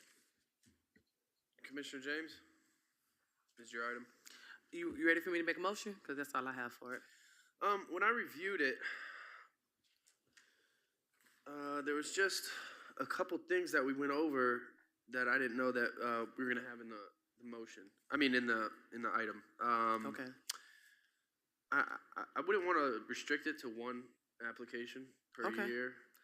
Yeah, I think because you never know. You want to put a number? I wouldn't even put a number on it. That's fine. You know, because the commission has to approve it anyways. And Okay. It's not like it's gonna happen very quickly. Well, let's strike that. Okay, and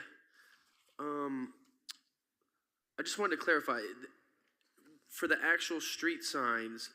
Before the applicant had to pay for it. Now this is for the city to pay for the street signs. Yes, it's the same process as we use for the other renaming and of facilities and streets and everything else.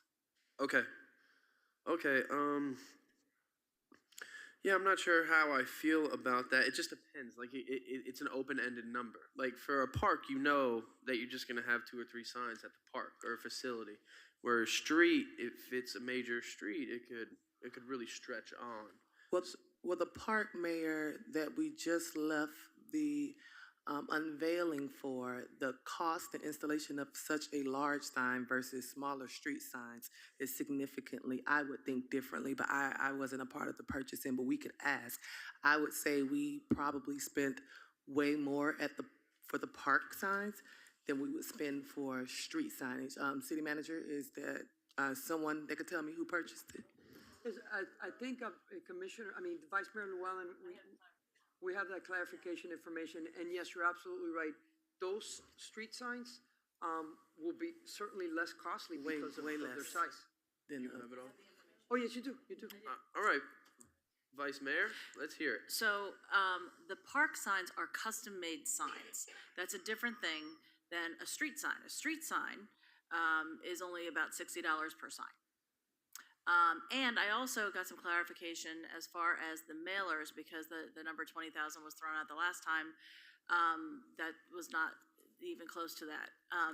The mailers they sent out for the park was to about 500 residences, and it was less than $500. So I actually, my personal feeling, I know you're still speaking, but my personal feeling on it is, or you're still speaking, is that You have the floor. it's not that much money, quite frankly, to have a street named after somebody, and I don't understand why we can't put that back onto the individual who's requesting it, because if they're going to want a street named after somebody, they should be able to, if they can't afford to pay less than $1,000 to have that done, because that's really what it would come down to, then they should be able to raise that money to have a street named after somebody if they so choose, as opposed to coming back to the commission and asking us to pay for it every single time. That's all. Thank you, Vice Mayor. Commissioner James? Okay, to pick back up where I left off, we can't pick and choose when we want to be consistent. And a custom-made sign is substantially, do we have the cost for that? Custom-made sign? I know it's much more, but I want the number. What do you have the cost on the Bill Harris signs that we just made? Yes, Yeah. it's in the ground with the landscaping surrounding it. It's a full installation that I fully supported. And we did not ask for a dime, a dollar, a nickel from any family that we chose to unanimously support in that decision. Because it's such a small cost, I'm not sure why it is so important to put that on the applicant instead of us not only approving with our mouths that we want to make a decision to support and honor someone to have a street co-designated after them, to put that investment with it, especially if it's $1,000 versus, do we have the number yet? Come on, Frank. I just want to put it on the record. The two signs were approximately $17,000 combined. $17,000 a piece? Total. Okay.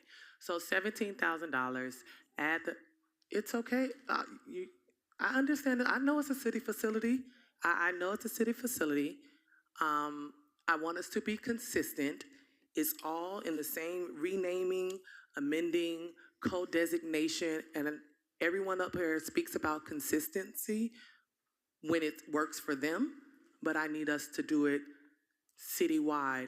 I'm here to, go back and forth and make some concessions, but I am not going to make a concession on putting the monies on whoever decides that they want a street named after them. After they're going to go out and get, the petition signed and the support of the community, and that is a small ask to me. If we are deciding that we want to honor someone, that is a legacy, and that is going to be in our city. I think that is just the right thing to do. If we're going to spend $17,000 on an installation of a sign, and you're telling me that you want someone else because one of us didn't come and say we wanted the street named after us, it's different because someone on the other side of this dais is deciding that they want to honor someone. I think it's unfair. I don't think it's right, and I want to be consistent. And so aside from the mayor's scratch of, limiting it to one, on that other thing, I am not budging on that. Thank you. Okay. Commissioner Davis? Well, I will weigh in as far as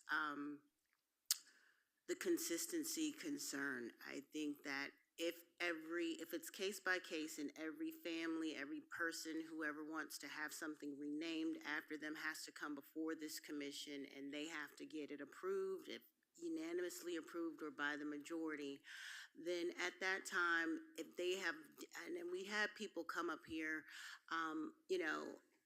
wanting their family name, and they have proven, they've shown that they have history. They've been here for, 100 years, and they have deep history in the city of Dania Beach. And if they get approval for that to come forward, a minimal cost of $1,000, that's just something we should do to honor somebody that we feel is worthy of being approved from the commission. If we don't feel like they should be, if they're not worthy, then we should not, then we shouldn't incur the cost. But if it's just going to be $1,000, whether we decide to take it out of contingency or something like that, if we deem that the family or the person, whomever it is worthy of having a street named after them, I would think that we would just want to honor that person because they have done so much that we all think that they are worthy of having something named after them. And it is a minor cost in the big scheme of things. So I don't have a problem with the city incurring such a minor cost if we deem that the criteria and what they have given back to the city and that we think they're worthy of being named after. I think that we can incur that small and that minor cost. So I'm okay with the city incurring that cost. Yeah, if it's a small cost, maybe we could put a cap on it, like not to exceed $10,000 or, right? If it doesn't cost that much, just to come up to compromise. Commissioner James? Yes, and I'm okay with that, and I'm even okay with it saying if it costs more than that, then bring that back. Yeah. Because we would need to see why. But I'm okay with definitely capping it at $10,000. Okay. Any cap I would recommend to be in a separate policy document and not in the Not in the actual ordinance? But Oh, that's up to you. okay. Well, yeah, it's up to us, I guess. As of right now, you would be striking, if they accept your friendly amendment, section C5 last sentence, which would be the one application language. Okay, so right now we're just, striking. Go ahead, Vice Mayor. Oh, wait, you pressed it. Go ahead. So my question is, so you're saying you don't want a cap on the number of applications that can be submitted or the number that can be accepted? Right now, it's no more than one application will be authorized and funded by the city commission per fiscal year. That's the language that is being stricken. Accepted So there's and no funded. cap on how many can be accepted, so we could end up with 50 in a year. I'm just saying. That'd be I'm getting a just lot done. saying. I'm just I don't think we hypothetical. have 50 streets. Hypothetically, that we're gonna end up paying for and Wouldn't accept all of it. and then it becomes, I just see it becoming very political and very, and not Yeah, like, look, policy. let's Like, all be we're not honest following here. policy, we're just being political at this point. The last time we named a street was over a decade ago. So, we're fine tuning this. We're trying to make it more acceptable. Renaming a street is very rare, regardless of what city you're in. Might not be. So, yeah, we don't want to have a free-for-all where everybody, just, hey, name a street after me, I live on the block, Exactly. But yeah, exactly. We have to go through the full commission approval. And it has to be a three out of 5 vote, or is it 4 out of 5? 3-5. 3 out of 5? Can Okay. we make it 4 out of 5? Because I think it's 4 out of 5 for the other. That's for naming a facility, is 4 out of 5. That's correct. Yeah. So then to be consistent, let's not pick and choose. We do it with our city manager. Yeah. But it's not, I mean, I'm just saying, because we're talking about consistency and not picking and choosing, so let's not pick and choose between the different ordinances. If you're gonna say that for the city facilities, it's 4 out of 5 to choose, then it should be 4 out of 5 for a street naming too. Turn to speak next. Okay, I want to make a Commissioner motion if there, after there's no more discussion, because we can nitpick and redline and talk about inconsistencies because there are many. But I am going to stick with this. I make a motion after citizens' comments on this to approve item 11.6 as amended. Okay. Was the amendment to include the cap? I'll bring it back as a policy. Okay. Any citizens wish to comment on this? Come on, young man.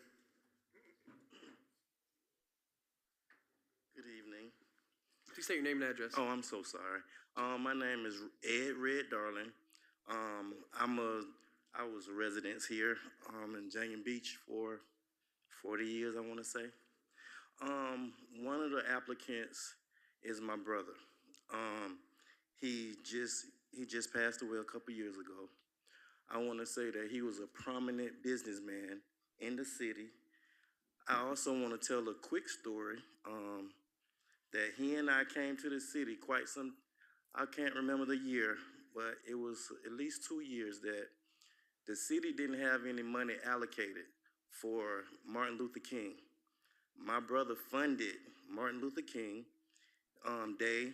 He put the day together with his own money and also our team, my family. And not only did he do that, he built at least 24 homes within the city within 8 to 10 years, which brought so much revenue, I believe, in taxes to the city. He did book bag drives. He did fundraisers for bikes every Christmas, every school year. He did this for at least 30 years. And I heard Miss Lori say something that really bothered me a second ago. You said, well, I think they would have to raise the money for the $1,000 for the whatever it is. Man, we don't have to raise no money. Our family is a prominent family in the neighborhood. And I want to say we help quite a few families, even still today. My sister, she drives around, she gives away food to the homeless. And this in honor of my brother, because this is what he did. He did it every holiday. He did it every school drive. So I think that he's a deserving person for one of the streets. I also heard Mr. A.J. Ryan say that no one has had a street named after them in at least 10 years. I think it's time. I don't think every year that you will have 10 applicants, because there is 10 people out there that did anything for the city of Daniel. So I think my brother's a well-deserving person. I think this shouldn't even be a question. I think at least 2 people on the board that I see have been here for quite some time. And maybe a couple of you don't really know my brother. But I think that's another thing that in getting this job that you should probably try to do, find out the history of the city, because my brother is one of the reasons why this place look like this. He's the reason why the city looks the way it is. Before Daniel Point, before all the apartments going down Daniel Beach Boulevard, it was my brother that was putting the houses in the city. So I think he's well deserving. I think it shouldn't be a question about it. And whatever money you need, we have it. It's no problem. Let's do it. Thank you, sir. Yeah, this isn't regarding, if your brother is worthy of this or not. This is just the ordinance that we're trying to get passed, for the future uses. Yeah, Vice Mayor. Yeah, I just want to say this is not a personal thing. We're dealing with a policy decision, and the concern that I have is making sure that this is a policy decision and not politically motivated. And what happens oftentimes with things like this is people get involved more in politicking as opposed to governance, and we're trying to follow policy. So this is not a personal thing. I understand the situation with your brother, and we've heard about him before, and I know about him, and that's not what this is about. So it's just an overall policy decision. Okay? Thank you. Thank you, Vice Mayor. Commissioner James. Absolutely not. I am trying my best to stay as respectful as I possibly can, but I do not like the insinuation that anything is personal for me about any decisions that I am making. I did not know this family was going to show up tonight. I did not know that the other family was going to show up tonight. I have been going back and forth with the city attorney regarding this. I don't care if the street was going to be named after someone I have never met in my life. It is about the principle of things. So please, when you speak on what I am saying, make sure you are crystal clear that it's not politicking. I am not running for anything. I have done that twice very successfully. So let's keep it to what's on this paper, please. Thank you. I have made a motion. Okay, I have a motion from Commissioner James on item 11.6 while striking the amount, the limit on the applicants. Do I have a second? Commissioner Davis? I have a second. All right, let's call it to a vote, clerk. Commissioner Davis? Yes. Commissioner James? Yes. Commissioner Salvino? Yes. Vice Mayor Llewellyn? No. Mayor Ryan? Yes. Mayor, the motion carries. Okay, thank you very much. All right, on to item 11.7, Eve. Okay, an ordinance of the City Commission amending Chapter 20, Police, at Article 4 entitled Wrecker and Towing Services to mend and update the towing truck list requirements and location of the garage to within the city limits of Dania Beach, providing for conflict, severability, and effective date, sponsored by Mayor Ryan. Okay, I don't think we need any further discussion on this. This is a public hearing. Does anyone wish to speak on this item? Commissioner James? Make a motion to approve 11.7. Motion to approve.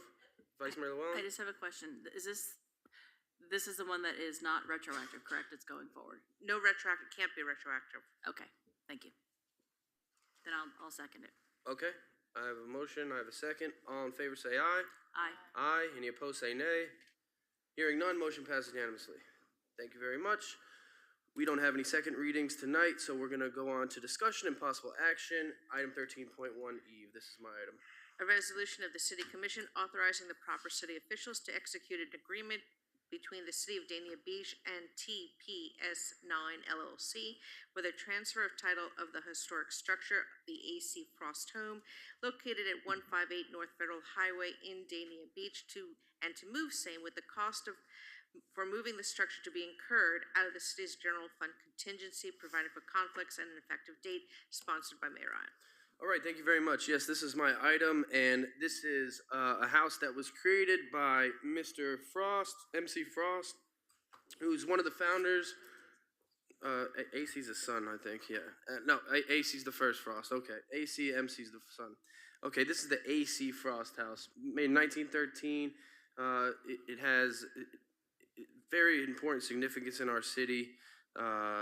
You know, the building right now is actually in decent shape from what I've seen and spoken to a couple experts. So we have an agreement, a verbal agreement from the current owners to give us the property. And what? Give you the house. The house, you're right. The house, not the house. To give us the house, and we've had a plan as well, you know, to create our Pioneer Park, to enhance our Pioneer Park, and we've looked at options of how to move it. You know, this is the infant stages, but it's something that we do need to move on. And I did want to bring up Joanna Gurnett to give us a breakdown of the history of the historical significance of this property and how it relates to Dania Beach. Hello, good evening. Okay, yeah, so this, thank you for bringing this item up, Mayor. We found out that the property is up for demolition, and it is the property of AC Frost, AC Frost. We have a picture up, I don't know if you want to, thank you. So obviously AC Frost is the founding father of Dania Beach, and this is his third and final home of him and his family. And as residents of this city, we are custodians of a remarkable legacy and that has shaped the very fabric of our community. Our city's founding father's house, with its historical significance and cultural value, stands as a tangible reminder of our roots, which provides us with a unique sense of identity.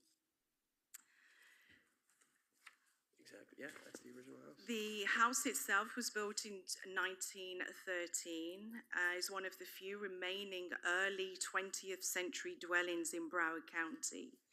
As you can see from the picture, it actually doesn't look like this anymore. However, if we get this actually designated, we can get grants from the city, state, that will bring it back to its former glory. We would need to get it designated, though. It's very important that we save the founding house of Dania Beach. Once it's gone, and there's no going back. We have right in that house, actually, the first child born in Broward County was born there. And really, we should be thinking about where are we going to move this? And you know, I come from England, and obviously England's very old. And whenever I return to England, I go back to the same historical places, same ones. And why do I go there? It's the sense of community, and it's because of our roots. And having the house of the founder in the city is based on roots, and it will bring people back. And if we get it back to that, then I think it will attract a lot of people. It actually has a Danish look to it also. So it's very, very important.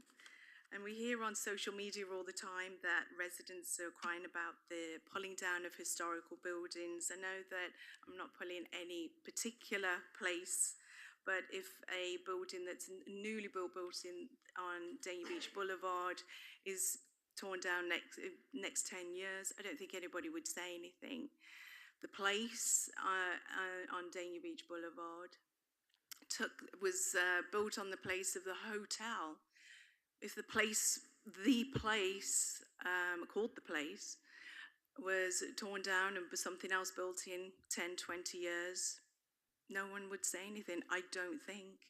But they would still talk about the hotel that was built there back in the 20s. It's really important that we keep those historical properties. So I just think it's time to start giving back to, well, not start giving back, I'm not being disrespectful to you guys, but to give back and just start saving history and let the residents know that Dania Beach residents know, and let the residents of Broward County, because we have cities surrounding us, that the residents are crying out about high rises and historical properties being taken away and demolished. So I'm sorry, I'm mixing up my words, because that's what happens. Just let the residents of Dania Beach know, the residents of Broward County know that Dania Beach commissioners love their city and respect the founder's memory by preserving its history. Thank you, Ms. Gurnett. And you know, the design of the property is unique as well. Like you said, it has Danish design, it has the rusticated brick, Correct. which is extremely rare in Broward County, correct? Yes, it is, and they actually make that brick on the property whilst they're building the house.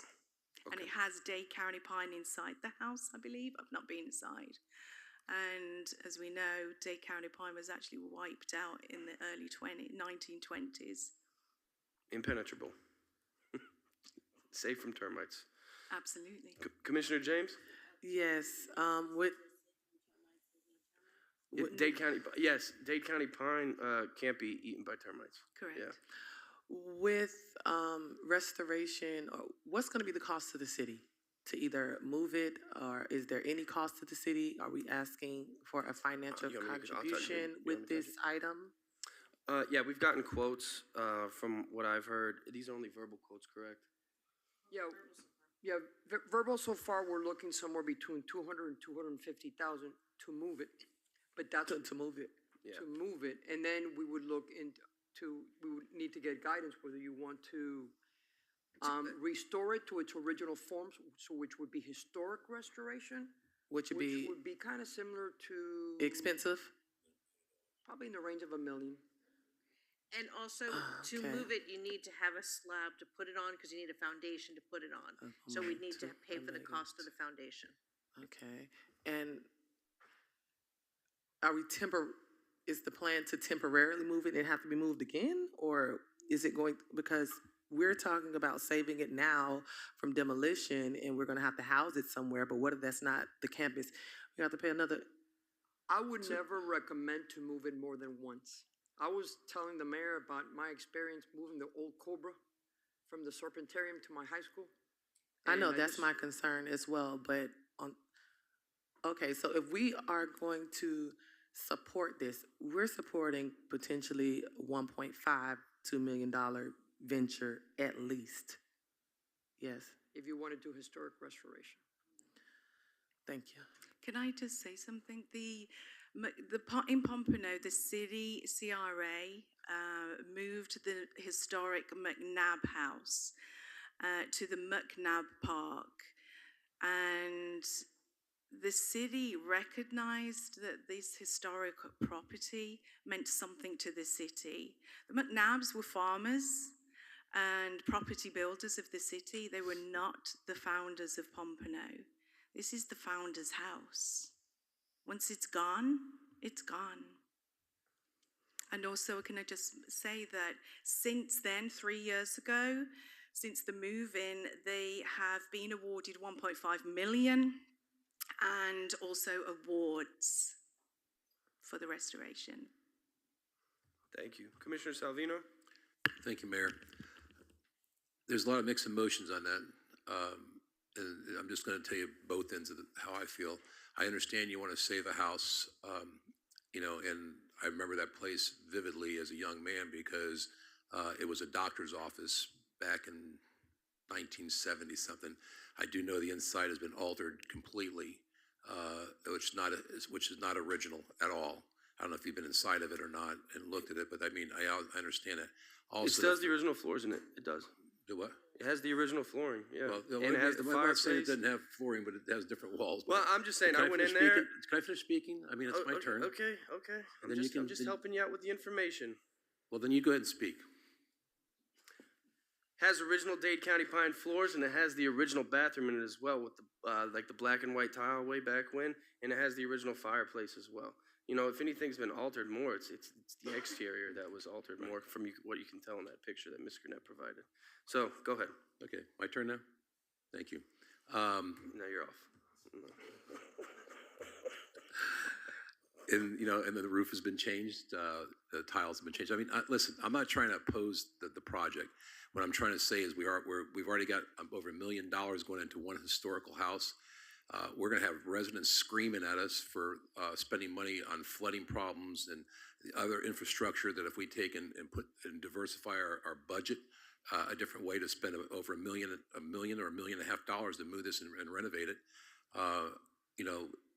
Something that historical like that, when you start wanting to come there, this house has been there for years and the property's been vacant for years, and now you want to save it now, where years ago maybe we should have started saving it and done fundraising. People can make donations towards it, getting your grants that you wanted to get, and so on. But I'm just looking at the practicality of the city's going to get bombarded. Maybe your residents are here, and I respect the residents that want to save it in the historical society. We all supported you when you asked out of our own contingency to do certain things, so we're supportive of the historical society. The thing is that you turn around and we vote on something like this here, the next meeting is going to be full of people that are upset with us. Well, you got $1 million to do this. Why aren't you doing that? And it's a catch-22, and I don't know how I would vote to do this. I mean, I don't know when they're planning on tearing down the house. I mean, if there's an opportunity for you to find a way to get $250,000 to move it, and we could find a spot, and then it could get renovated down the road, years down the road. It's been sitting there for 20 years like that as it is, or 15 years. Then we can maybe do something, but I just don't know how we're going to explain as commissioners and mayors and vice mayor and city managers and so on, how we're going to explain to other residents about spending money, another $1 million on renovating a house, which we haven't even renovated the one we're already starting on.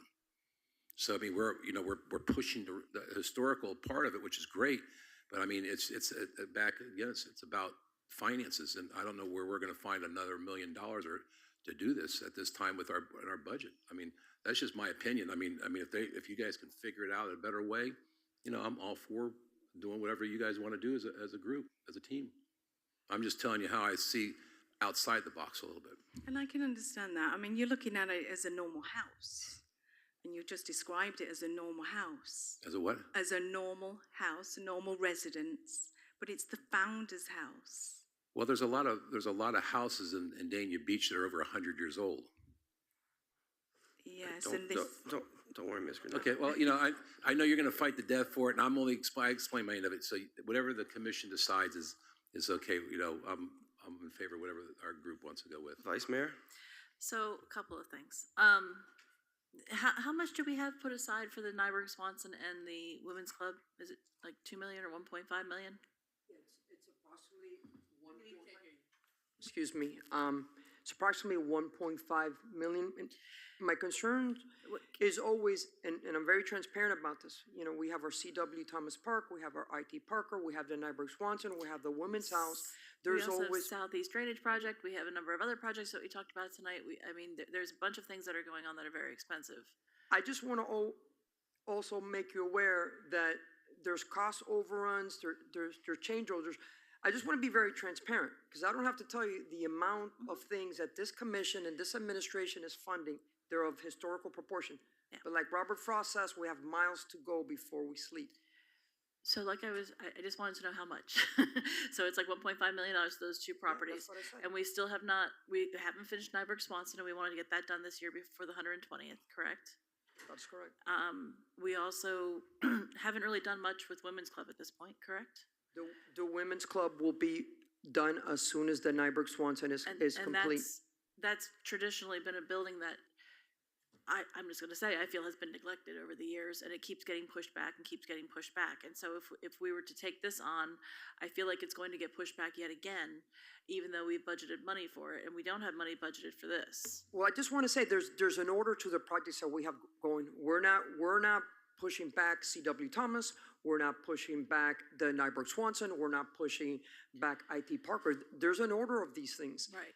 So I have two other concerns. Another concern is that I know there were renovations that were made to that property for the doctor's office, for other things. I don't know if those renovations take this property out of the running of being declared a historic property. And if that's the case, it will limit, I believe, any grants or any other funding that we would receive. Can anybody speak to that? I haven't been inside the property. I mean, what I saw there is beautiful. It doesn't look like that. No. I spoke to Commissioner Salvino today because he had some information about the inside of the property. When it comes to historic restoration, I'm not an expert. We have an expert working on the Nyberg Swanson. But once you go in the route of restoration for this, Right. there's a lot of criteria and a lot of assessments. Well, and that's my third concern. My third concern is that we really don't know what lies inside that property. It's been boarded up for a very long time. My understanding is that there are leaks in the roof, so there's likely mold. And even if it has original Dade County pine, that's not the entire building, and it's not going to stop mold. It may stop bugs, but it's not going to stop mold. And so I have the problem that I have is that once you move it, and we pay that $250,000 to move it, put the slab down, and do the whole thing, it's ours, and we haven't done any assessments on it. We don't know what we're looking at. We don't know how much money it's going to end up being. So it could be $500,000. It could be $5 million. We don't know. But the problem is once it's ours, and now it's our responsibility. And without having more information, and I know that there's a time crunch here, and the timing is terrible. It's terrible. I wish we had known sooner, and I wish there had been money set aside for it sooner, and then maybe there could have been something more done with it, but I am very concerned about what's going to happen to it now in the sense that we don't know what we're dealing with. We just don't, right? I mean, nobody's really been in there to do an official assessment of the whole building. And that's, as far as I know, it was under a permit for demolition, correct? So if it was under permit for demolition, somebody was going to get rid of it. There's a reason, usually. Not always, but usually. So it's just a concern that if that's, we just don't know what we're getting into. And I am concerned that if we do move it, if it survives the move, that's one question, then how much more is it going to cost us? if it is something that is will of the commission and we want to move forward with doing this and moving it and seeing where we go from there, my only ask would be that we do not go forward with restoration of this building first. We need to finish the things that are already in the queue, which includes the Nyberg Swanson building and the Women's Club. They cannot get pushed back yet again. That's all I'm gonna say. Thank you. Thank you, Vice Mayor. Commissioner Davis? You okay, Mayor? Yeah, go ahead. Yeah. My allergies have been up and down all night. Well, thank you. Now I got it. Thank you, Mayor. I want to acknowledge the fact that we received an email back in June regarding this pending, demolition of this historic property. And I want to thank you, Joanna, for always being so on point and so proactive with reaching out to the commission and asking for the help that you need, because this is a passion. And I think it's, as Broward County's oldest city, it is imperative, it's important that we do preserve the history as we move forward and we continue to grow in the renaissance that we are currently enjoying. But I will let you know that I always do my homework, I do my research, and I believe that I looked at 5 different criteria when looking at this project, and I did look at the historical significance and preservation of it being built in 1913. And, you have checked the box on that, and I believe that this is something that is worth looking into. Then the second one was the cost of the relocation and the restoration. And maybe had we started back in June and we had looked at the things that, you brought forward in that email, we would be in a better position. But if you're talking about $250,000 to relocate something, do we know where we're going to relocate it right now? Do we have a place for it? Do we have a time frame that we could actually look at to see, do we know when the demolition is supposed to take place? Do we have a time on that? Do we have a? They're in the process of signing a contract for the sale of the property, and supposedly the new owner wants to demolish, which is, they're trying to see if there's an agreement in here at the end. It's called a right of entry onto private property, and basically the current property owner would sign it and transfer it over to the seller, so we'd have a limited amount of time to get onto the property to remove the structure. Okay. And so that is a valid point of relocation and then restoration. We don't know, I asked this, if there had been any assessments or how much it was going to cost. Do we know what condition that the property is in? You would have my 100% vote if I knew what the numbers. We always ask people to come back with, we ask our directors, we ask our administration to give us the data that goes with the decision making, because it is $250,000 of taxpayer dollars. So I want to be able to stand strong and say, yes, this is exactly why I can stand behind this decision, but without the information, it's hard for me to stand behind a decision that is missing information. And so I also looked at the community stakeholder and support. We do have the original Frost family and descendants from the Frost family here, and I think that's an important, aspect to our community. But I'm just wondering if all the community was, informed and been able to weigh in on this, because I do know that we're going to get pushback from other people because of the April 12th storm, because of the other things that, because of the other historical buildings that we have with the Nyberg Swanson and the Women's Club that hasn't been started yet. So I'm looking at a lot of different things, and I know that it's important to have those assessments. It's important to have a comprehensive feasibility study when you're looking at making historical and financial assessments before making a decision about relocating this historical building. So while a lot of the boxes have been checked for me as far as the value and how much the worth of it is, but we just don't have the information as far as the assessments, the relocation, and how much we're going to have to invest back into it. And I need that information before I can 100% feel like I'm going to invest $250,000 of the taxpayer dollars into that. And I don't know whether or not we have time to do that or not, but that is information that I would like to have. Thank you. Thank you, Commissioner Davis. Commissioner Salvino? Yeah, thank you, Mayor. You know, listening to the conversation, I think it's good what's going on here. I don't know what time frame you have on this. You know, I know that's probably going to get limited, but now I hear that they're going to transfer to sales, so it probably adds a little more time. I don't know what it would cost, but I think the first thing that we should do is maybe we could spend a little bit of money and have it assessed. And I think if we just have it assessed to find out what damages are there, what it, you know, if it's savable, if it's not savable, you know, how bad it is or whatever. At least if it, you know, it might cost somebody $5,000, $10,000 to go in there and check it. I don't even know, $2,000, I have no idea. But if we had an idea how bad it was, we'd have a beginning start to whether or not we really want to make a move on it.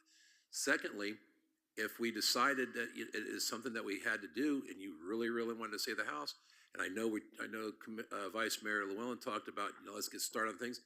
You know, postpone the funding on the Women's Club. Wait a minute. Let me finish my comment. I'm going to finish the conversation. You don't let me finish, okay? I'll get to that in a second, okay? Postpone the Women's Club renovation and let her deal with that, answering that we had to spend the money. See, you don't let me finish, okay? That we had to spend the money to save a house, because we don't have all that money to spend on that.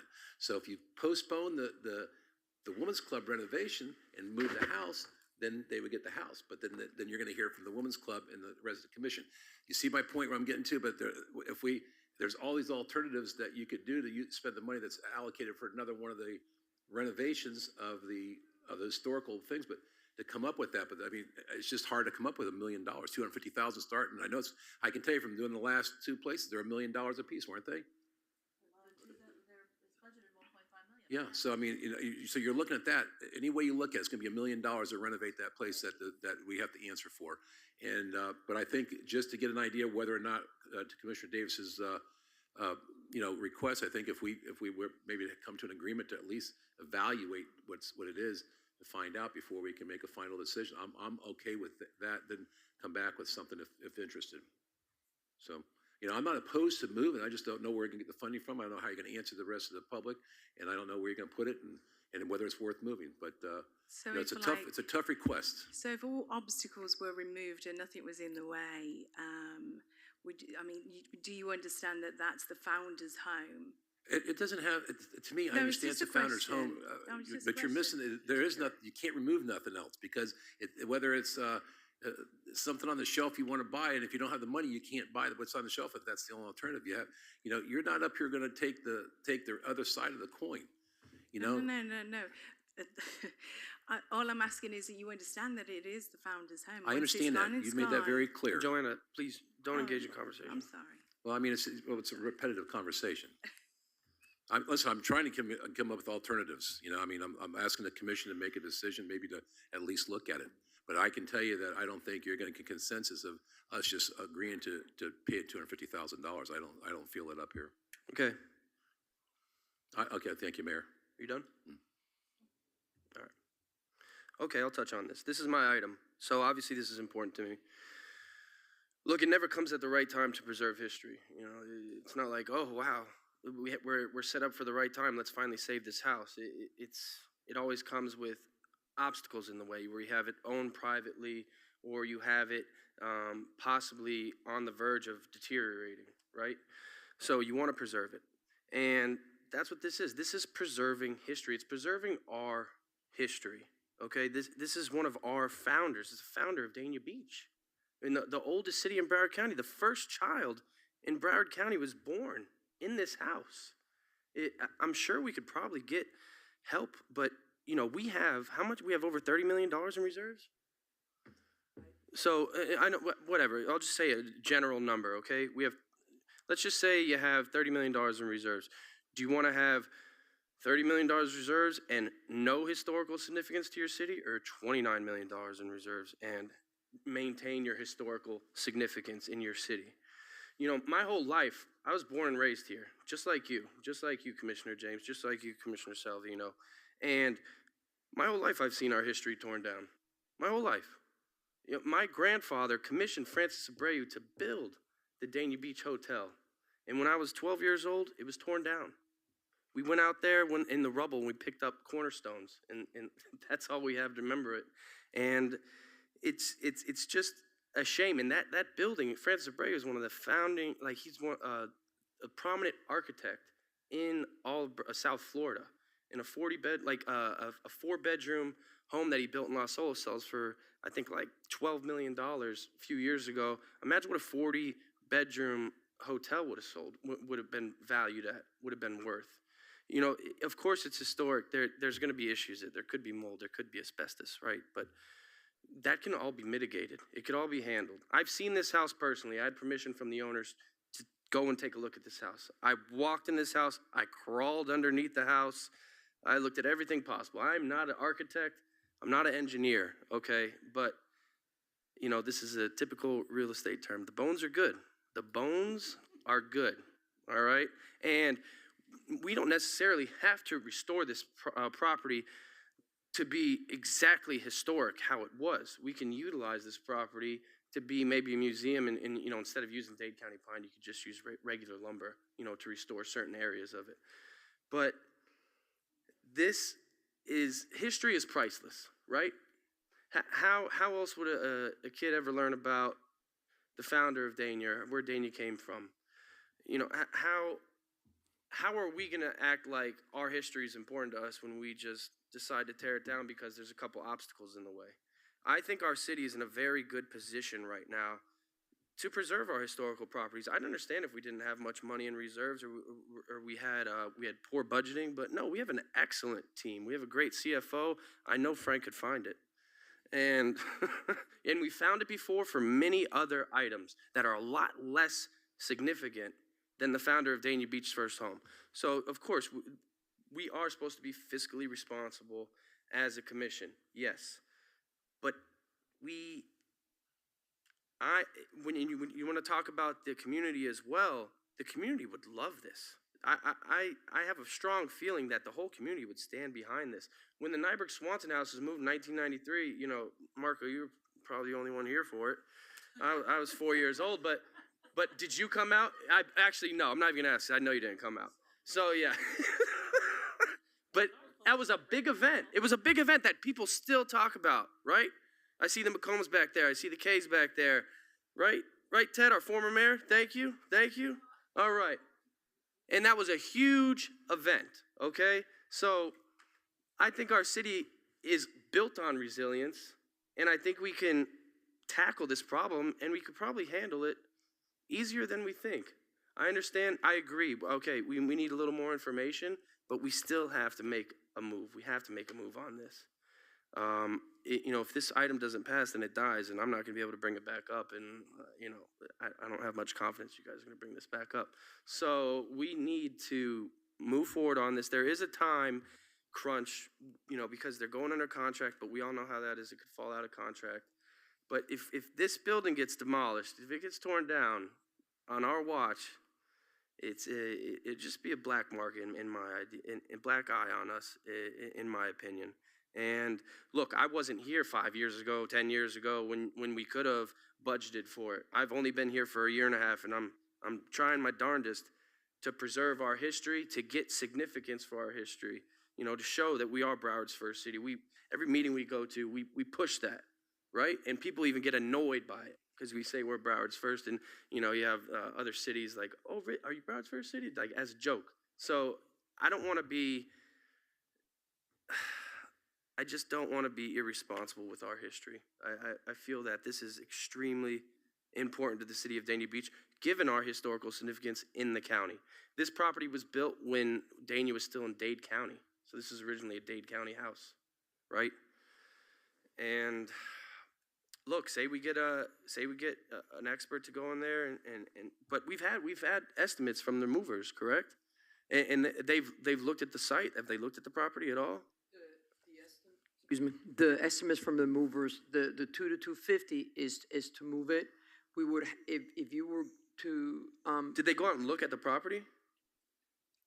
Candido, can you come up here? While Candido's coming up, Candido's also been inside the property. Whatever decision you make, that's how we're gonna roll, because that's what we do here. But if you want us to make additional assessments, we would have to have an additional budget associated with this. Let me turn you on. Go ahead. Oh, go ahead. There we go, thank you. Candido Social Cruz, Deputy City Manager. Yes, the verbal quotes we received, they did inspect the property. They saw the location that, the proposed location that we were looking at moving it. And it's anywhere between 200 to 250. It's not a final estimate because we haven't done, at that dollar amount, we would have to do a bid. It would be competitive. The companies would have to submit according to the criteria. So it's estimates, 200 to 250, and that includes building a slab, foundation, concrete, where the property will go on top.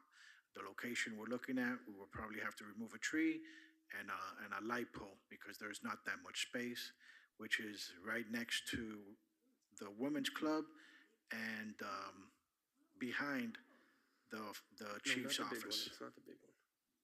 No. Candido, explain. It's not the large tree that's right in the middle. It's No, it's not the banyan tree, it's an oak tree behind the chief's office. Yeah, it's behind the office. Thank you. Thanks for clarifying that. I like how you guys like trees now. All right, good. All right, wow. The commission is shifting. All right. Vice Mayor Llewellyn, you have a question? I do have a question. So that's a whole process that takes some time, correct? Correct. I understand it's not under I thought it was under contract already. No, they just got like an offer. Okay. How much time would it take to get an assessment done? Just to get a sense of what we're dealing with? And again, it really depends on the criteria you're looking for. When we talk about an assessment, what are we really talking about? Because if there hasn't been any real discussion on restoring the property as far as historic or as far as just being able to utilize it, right? So if we're gonna do an assessment, we have to first know what are we assessing and to what degree are we gonna restore it?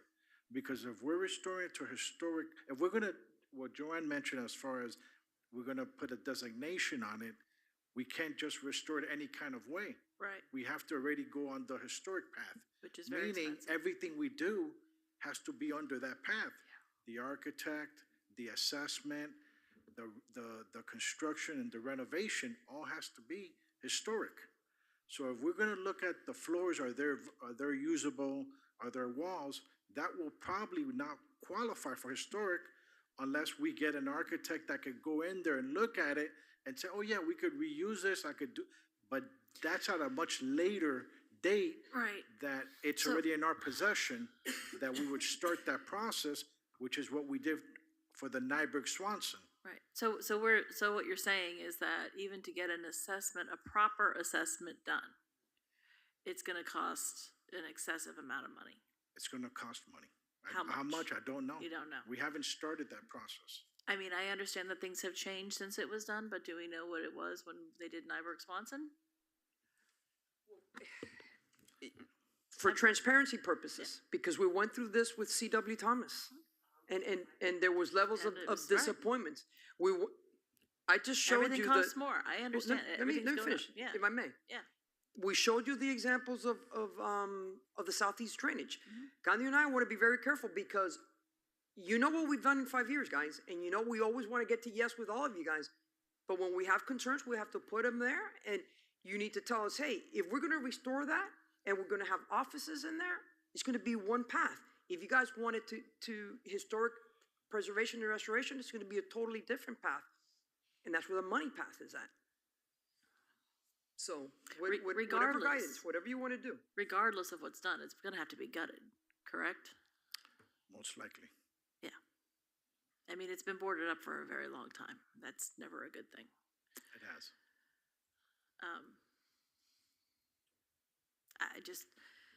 I don't know. What about just to do a basic assessment without doing the historical side of it? Do we know? Is that something that could even be done? Again, That's down the line, right? it's, Yeah. no, and, can't. and again, first, you have to decide. If you're not gonna do a basic assessment if you wanna restore it historically. You're just wasting your money, because you're gonna then need an architect that specializes in historic properties to go and look at it and make it the way the picture was, which was beautiful back in the day. But a regular assessment, nowhere near 5,000 or 2,000 is going to make it, or even pretend to say, we could use this, we could do that, or I could do this. You could say it doesn't have mold, you could say it has a little bit of a leak, but where does that get us? And I hate to say this, but I'm just going to, because it just keep popping into my head. When you have these reality shows where they go in and they don't know what they're buying and they just put the money down and pay for it, and then they get in there and it's either really easy to refurbish or it's really expensive, and it turns out to be a money pit. And we just don't know which it is at this point. Am I right? Correct. We don't have all the information right now. Well, once we get the property, it's ours. Exactly. And then it's our responsibility. I'm just saying, we don't have to designate it historical. Once we have it, and it'll probably be moved to our historical area. So they do this, they've done this in Hollywood, they've spoken about it. They restore the exterior to make it look historical, and the interior is more modern and more functional. That's an option that we could do, and it's more cost effective. What I'm just trying to get to is, we're not gonna have many opportunities like this. It's not like we just have houses that our founder just built all over the place. You know, this is the founder of Dania. I appreciate that, Mayor. I'm not saying, I'm all for preserving history. I'm all for preserving buildings that are historic. I've donated money to the Historic Society myself. I mean, I've been very supportive. That's not what the issue is here. I am just concerned. Look, my biggest thing at this point is, I don't want to see the Nyberg Swanson building or the Women's Club, either one, get pushed back yet again. I just don't want to see that happen, and I'm really, really fearful that if this gets moved, that's exactly what's going to happen. And then here we go again. It's going to get pushed back again, and I'm going to get in all those phone calls that I have been getting tonight. And so will you. You'll get calls of praise. I don't know. I'm just saying that and it's not just about the phone calls. And it's, look, we want to make everybody happy. We really do. I get it. I'm right there with you. And this is not an easy decision for anybody here. I'm very concerned about things that we've already budgeted for getting pushed back, because we've already seen this happen, like we said, with all these different capital projects that we have going on right now, and they've gotten more expensive over time. We've had to reduce certain things. We've had to take things away. We don't know what's going to happen with the rest of our parks that are coming up, because they're going to end up probably being more expensive than we expected as well. And they're probably going to have to take things away from those as well. So it's just another added expense, and I get it. I understand it's AC Frost's house. I understand all of that, but it's the same issue. And it doesn't matter how much money there is in reserves, because we need that money for lots of things. There's all kinds of things that can happen. That's why we have the reserves. I can't see other projects getting pushed back because of this, and I'm really afraid that that's what's going to happen if we move this forward. That's all. If it's the will of the commission to move forward with this, and you've got your 3 votes that are going to move it forward and want to move it, that's fine. But there has to be some sort of caveat that says that the other buildings get done first. That's all. Well, one second. I'll bring you up here, Mr. K. Commissioner James. Yes, thank you. We just purchased the property next to Jimmy's Chocolates, or those properties. It's right next door. Correct. Did we decide what we were doing with that property? So we haven't even discussed what we as a collective commission want to do with that property, and if this is approved, the plan is to move that there, which then ends our discussion on what we want to do with that property. So that's a larger conversation, number one. And I think with, of course, the climate of Hotel City down US 1, sticking the AC Frost house right there, it doesn't go hand in hand with that. That's first and foremost. Number two, I definitely wouldn't be in support of moving this if we weren't going to keep it historic. That absolutely, it for me, and everyone has their passions. I know, you know way more about realty than I ever will in my life. But I wouldn't be in favor at even entertaining it if it wasn't going to be restored and kept historic, because that's what this whole conversation is about. That's what we heard Joanna go on and on and on about. And to just put some different materials and make it office space, I don't even think we need to be having that conversation. Thirdly, when we talk about reserves, when we talk about finding $1 million here, $1 million there was no $1 million to be found when other projects had to have things stripped from them, and basic things couldn't be added because I was told at that time, and you weren't up here, Mayor, but I was told at that time that we didn't have the money because all these other things were happening, and then we just had the flood, and that cost us a lot of time, effort, and money. And so when we talk about these flies, when we talk about finding monies, if we could just find $1 million here and there, I have a whole lot of things that we need to be funded. I'm just being honest, and it's not because it's, the founders have to have a lot of respect for the history of this city. Heck, this is the first Black community was in Dania Beach in the entire county. So I understand the history. I'm a part of that history. I also understand that I can't understand spending, and it's going to start at $250,000. And to restore it, it's going to start at maybe $1 million. But it's going to continue to have change orders. We look at the sign that was right by the airport. How many change orders in tens of thousands of dollars had to be poured into just changing a sign? And we're looking at inflation right now, how much it's going to cost. I can't imagine where the state of the economy is going to be when we decide to start restoring it. And I can't support it based upon the finances of it and the finances alone and the timing of it. This is not something that we discuss when, we had ARPA funds or other things that we can just draw back and say, okay, let's put this here and let's allocate that there. And the timing is horrible. And I feel bad, and I don't want to feel like a bad person, but I have to make decisions based upon the information that I do have, and I just cannot justify spending. We haven't even had the conversations of where it's going to go. And my vote wouldn't be to go near Jimmy's Chocolates because that's primetime real estate, and we don't even know what we wanted to discuss to do with that. And we spent how much money on securing that? And I don't want to spend that just to put, the house there and not even have a plan for it. And so at this time, I can't, in my good conscience, I can't support it because we have turned down so many other things that have come up to us because we were told that we don't have monies in the budget. But if the staff has more money in the budget, just let me know, and then I'll support this too. Commissioner Davis? I really wanted to hear from Mr. K, if we could. Okay, yeah, I'll bring him up. I was letting you talk first. I did. I wanted to hear from the family. Yeah, come on. Mr. K, please come up. Thank you.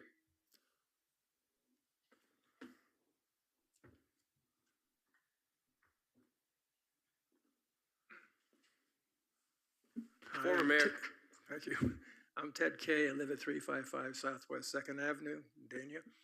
And I just have maybe a solution that might help. Because it looks like this is going southbound. But you all have some good suggestions, and I just kind of have an idea how you can do this. You can take the house and put it there. And when it gets there, waterproof it. Finish your women's club, finish your Nigel Swanson house, And at least you have an option, like AJ said, next commission probably, if it's so long, but you have a choice of either redoing it and make offices out of it, which is not a bad idea, or, restoring it. So that's how you might save the project. Okay. Thank you, Mr. K. Thank you, former mayor. Yes, sir. Come on up. Name and address.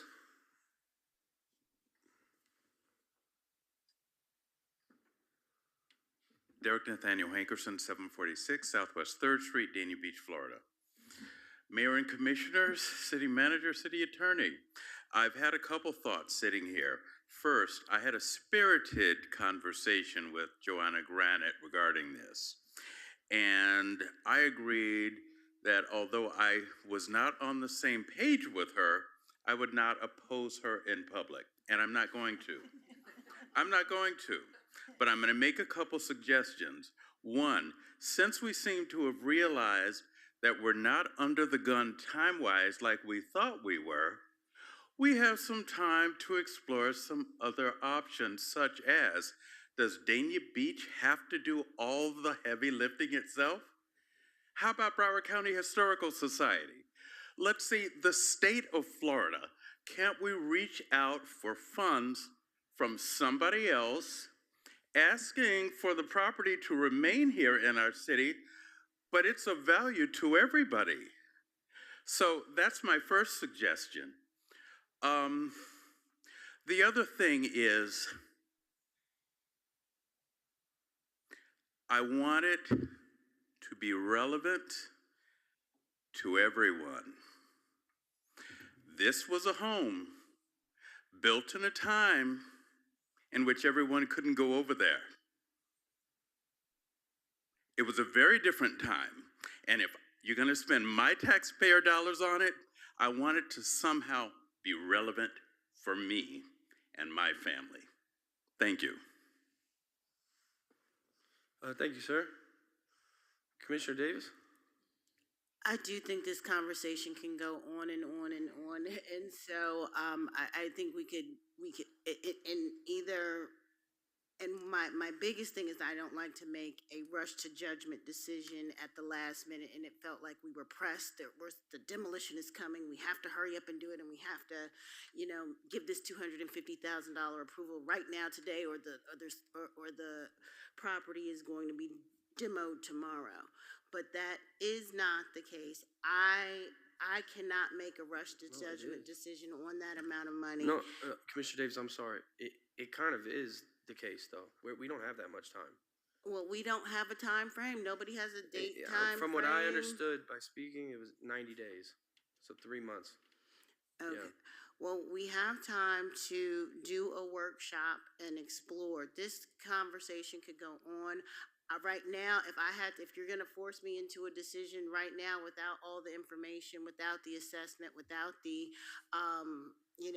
without putting together a plan, a short-term plan, a long-term plan, this is a historical building. I don't think that if we're going to keep it, then keep it and make it historical. Keep it and make it, part of a historical district with everything else. But if we're going to invest in it, see if it's investable. Make sure that we have the information so that we can really get behind it and make it a historical building on a historical property with the Women's Club. But right now, I would like to have a longer-term conversation about that. And if I don't have the time or the opportunity to get that information, then I'm not going to be able to force myself into a decision to. Excuse me, can I please talk without the side conversation? Thank you. Some clarification here.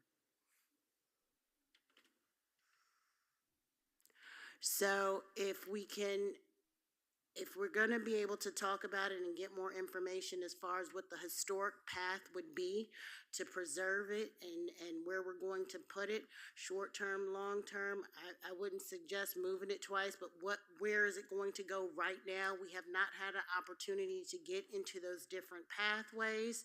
And so if we can have a workshop and discuss it and figure out what we want to do, I would be in favor of, keeping having another discussion to get further information and then make a decision based on a collective decision with information regarding a historic path to the assessment.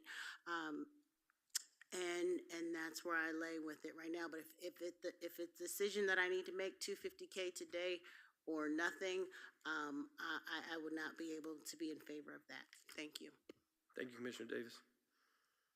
Commissioner Salvino? Okay, I'll try to make it quick. We see what everybody's feeling right now, and just, watching our building department, how, as long as it takes to get permitting done, you're gonna have a process of a purchase and of the property, and that's 90 days down the road or whatever it is. And, I would imagine two things. You could either add, it's gonna cost them probably $30,000 to $50,000 to tear that building down and demo it. You could probably go to the developer and plea a case to him as a historical society and say, listen, if we decide to do this, would you mind giving us that money that you were going to tear down the building and donate that as a, and they could write it off as a donation, and that would be some money they can use to move that building. So let's say it is $40,000 or $50,000 to demolish it. That might drop the bill down to $150,000 to $200,000. The other thing is too is that, being the permitting process, you could also talk to the developer and say, listen, while we're in this process, we are trying to save this building. I don't think that they're going to get plans and permits done in less than a year. So why do they have to press the demolition? You could ask them to hold the demolition back a little bit and get a verbal. I think between now and the next 30 days, and we can table this meeting and bring this back in the next commission meeting, that we can get, Joanna can talk to the people, the city can talk to people and ask these questions and possibly get a little bit better answers to us. In the meantime, maybe we can find a location if we decide to move it, where it's going to go to, and come back with these things. It doesn't necessarily have to be to analyze all the property of what it's worth. If we're going to move it, like you say, Mayor, you're going to move it, you're going to move it. But I think a couple of those things are fair ideas that ask the developer to pay for it. Meantime, you might get some of these other developers saying, here, we're trying to restore historical. They all seem to be wanting to help out a little bit. So you never know. They might throw 10, 20, 30,000 in on there too. So, I just think if we can postpone this decision for 30 days, it's not going to make a decision, make a difference in it. And I think that we can get some answers if we actively work on this through Joanna and her crew at the Historical Society and the city asking some questions. And I think next meeting we would have answers where we go yes or no.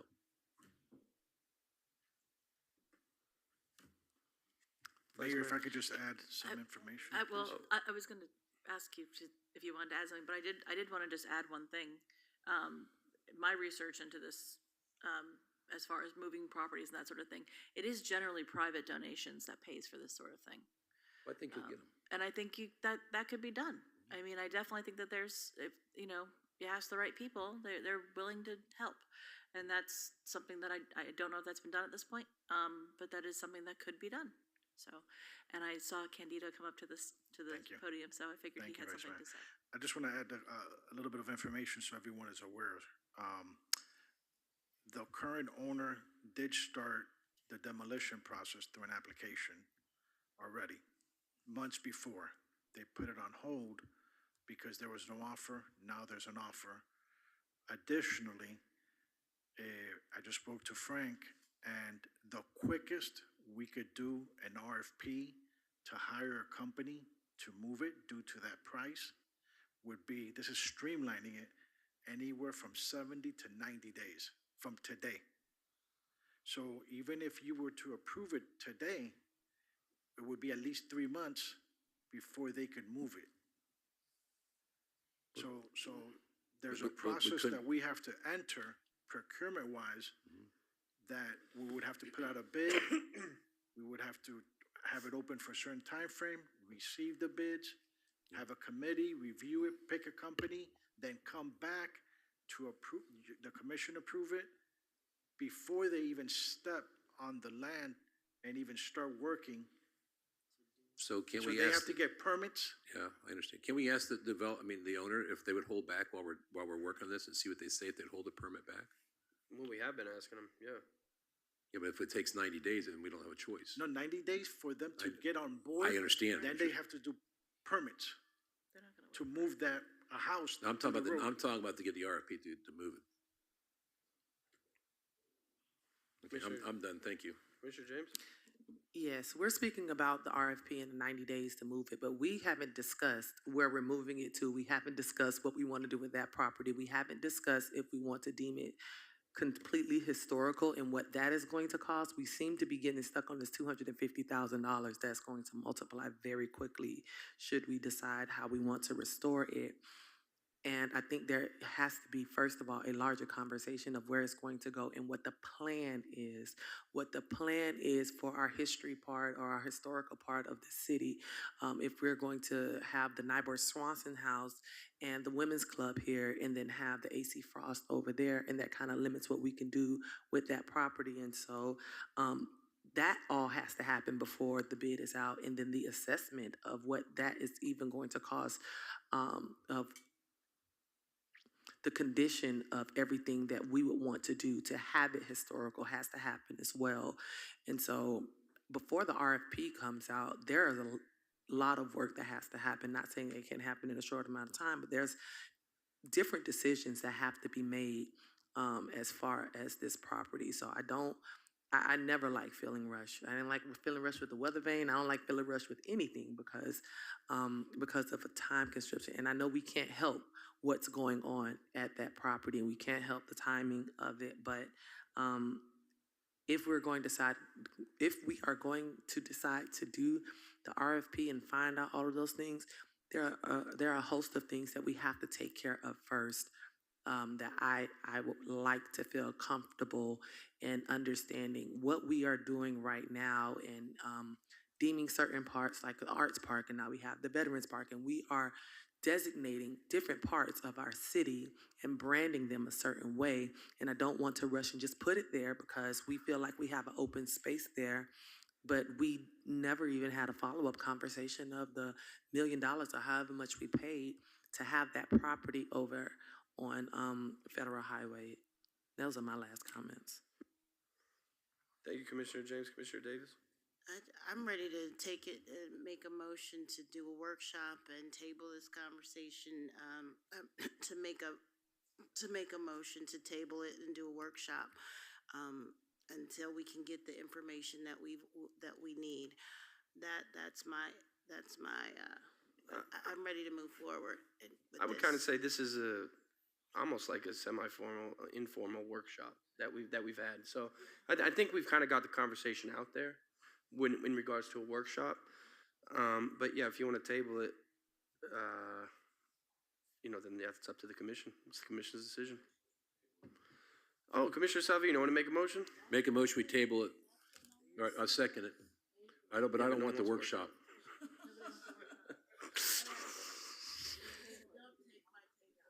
I don't want the workshop. Okay, I have a motion to table this item for the next commission meeting, I guess, and, Well, let's be clear, because Please. tabling means you table it, it dies until you call motion it to back. continue, yeah, motion to continue, not So- to table. Yeah, table kills it. Well, what is your motion, Commissioner? Commissioner Salvino? Second. Oh, okay. Commissioner Davis has a motion to continue. Commissioner Salvino, you have a second? Hold on, I think you had, no workshop.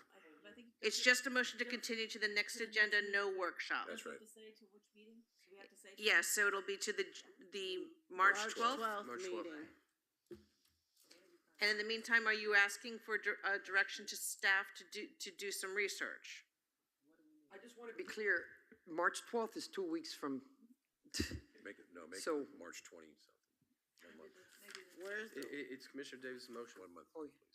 let's redo it. Where's the next? March 26th is the next commission meeting. Okay, I make a motion to continue until the March 26th meeting. Is this the office? Commissioner Salvino, do you second the amendment to the March 26th meeting? That'd be fine, yes, I do Okay. second that. So we have a motion and a second, Mayor. All right. Motion and second, discussion, please, Commissioner James. What are we asking for in this time? We need direction. What do we need? So decide what information you need, Commissioner Davis. I need to know, are we deeming it, first of all, are we deeming it historical? Yeah. 3 yeses, hello? Yes. Yes, yes. So completely historical. So whatever we're going with is historical. So what I would like to know is all the associated costs that would have to be included in the move and restoration. I know you're not going to have specific numbers, but roundabouts, like how much it's going to cost to move it, restore it, and then I would need us to decide where it's going. That's the procedure. The process. Yeah, I need. Budgetary dollars to do this stuff. How much budgetary dollars you need? Well, if I could just jump in, Commissioner James, because if we do, I'll give you an example. When we did the historical assessment of Nyberg Swanson, that took approximately 6 months for the assessment. Because they go through every little piece to determine what's needed to bring it to historical criteria. They go in there, look at everything of the house to make it look again like it did in the photograph. Okay, so we're going to And include then that they- information. Then they give us a proposal on what they assessed. Then we bring it back to you, you approve it, then we get into an agreement with them. I just want to put it all out there. It's not No, a. that's it's the not a information that fast- we're going to need on it's the not a 26th. fast process. The site we were looking at was not Jimmy's Chocolate site, was behind the fire chief office. To move the AC house? Yes, Oh, who said Jimmy Chocolates? no one. You were kept saying. Use it. No, I didn't say that by myself. Oh, why nobody stopped me 30 minutes ago? That's why I want to make it clear. And the site is going to be a little tight. But And- that's what, do and- we even know that it fits there? We It don't. fits. We measured it. We measured it. There's Okay. stakes there right now. You can take a look at it. And while it's there, it's going to be boarded up, facing the post office. Again, I want to make sure that we're transparent on how this process will play out. Okay, so we have a location. But, okay, we would need that process. Okay, so we have that part of it. And then Information. the rest of the information. What you need, Commissioner Davis? Just said it. The dollars. That we won't know. The only thing we know right now is the move. 250, more or less. Afterwards, there's going to be, we have to hire a historic architect to do an assessment. So give us a timeline. How about that? Provide for us a 6 months. timeline. If And we're- not if right we're- now. If we're looking at least 90 days to bring on the mover, then they got to go through the permitting process. Let's say we could expedite it another 30 days, that's 120, just to move it. And then we need to hire an architect to do the assessment, which could be another 6 months. Okay. To get, there's a lot of steps, and it takes a long time each step. Okay, so how about this? Everyone email what y'all want to see in these next 30 days that we have the motion in a second to continue this item on. And then we can prepare for the discussion at that time, because I'm sure there's questions that I have not stated here once I do research, and I'm probably going to have in all of us.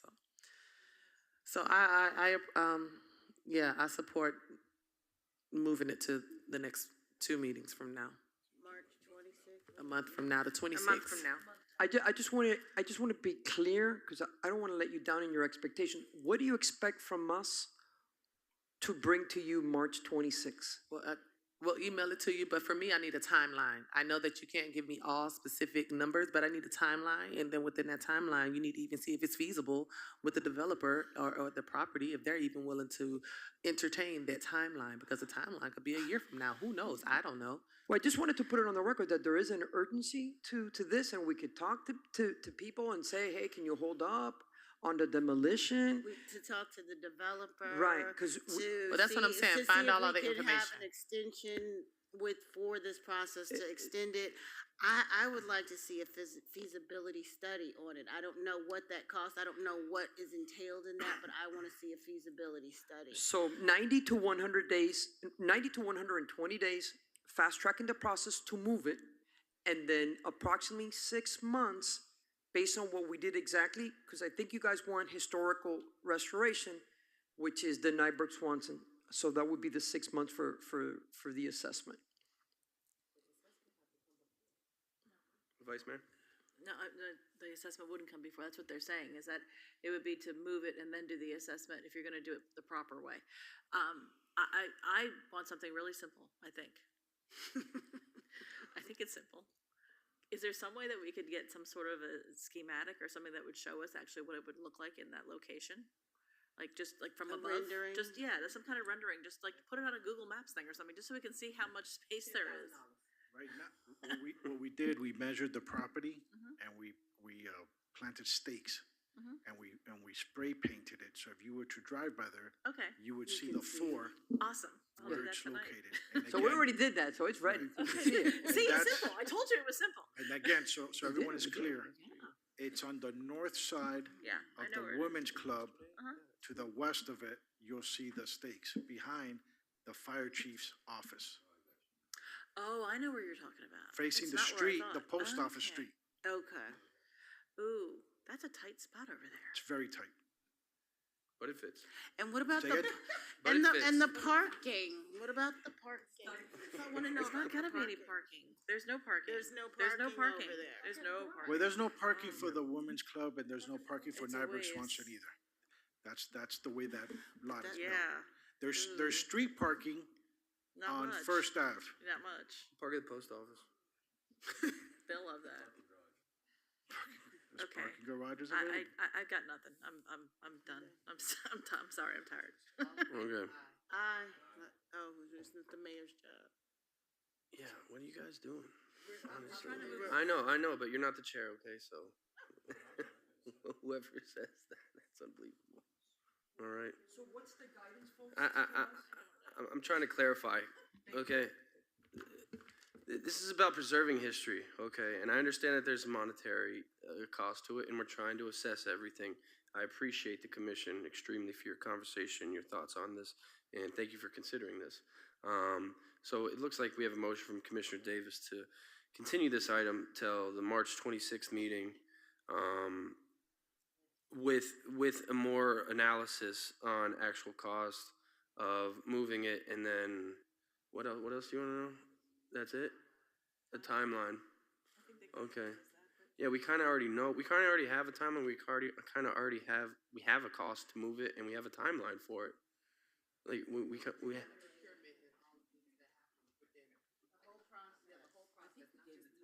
think you did. yeah. Well, just put it in writing and reiterate it all. All right, Commissioner Davis, it's your motion. Please make it, and we'll move on. I already made it. Okay, I clerk, make- you clear on it? I think there's just back and forth on whether what they're asking for has already been provided or not. So I think that's what the So it's a confusion motion is. to The motion was to continue to the March March 26th 26th meeting. with the timeline, with information regarding, with the outlining the entire process from moving it to any additional costs associated with the historic preservation of the building. And to try to speak to the developer, see if there's gonna be an extension or how long, whether or not he's gonna be willing or not to hold off while we get through this process or not. You got that? Yeah. Okay. I just want you to know that what you might get, I mean, other than the conversation with the developer or Joanna talking to the developer too, might be what Candido just said, but in a paper. Okay, because I mean, you know, you guys have good, high expectations. I personally am not expecting you to come back with numbers, because I don't see that happening.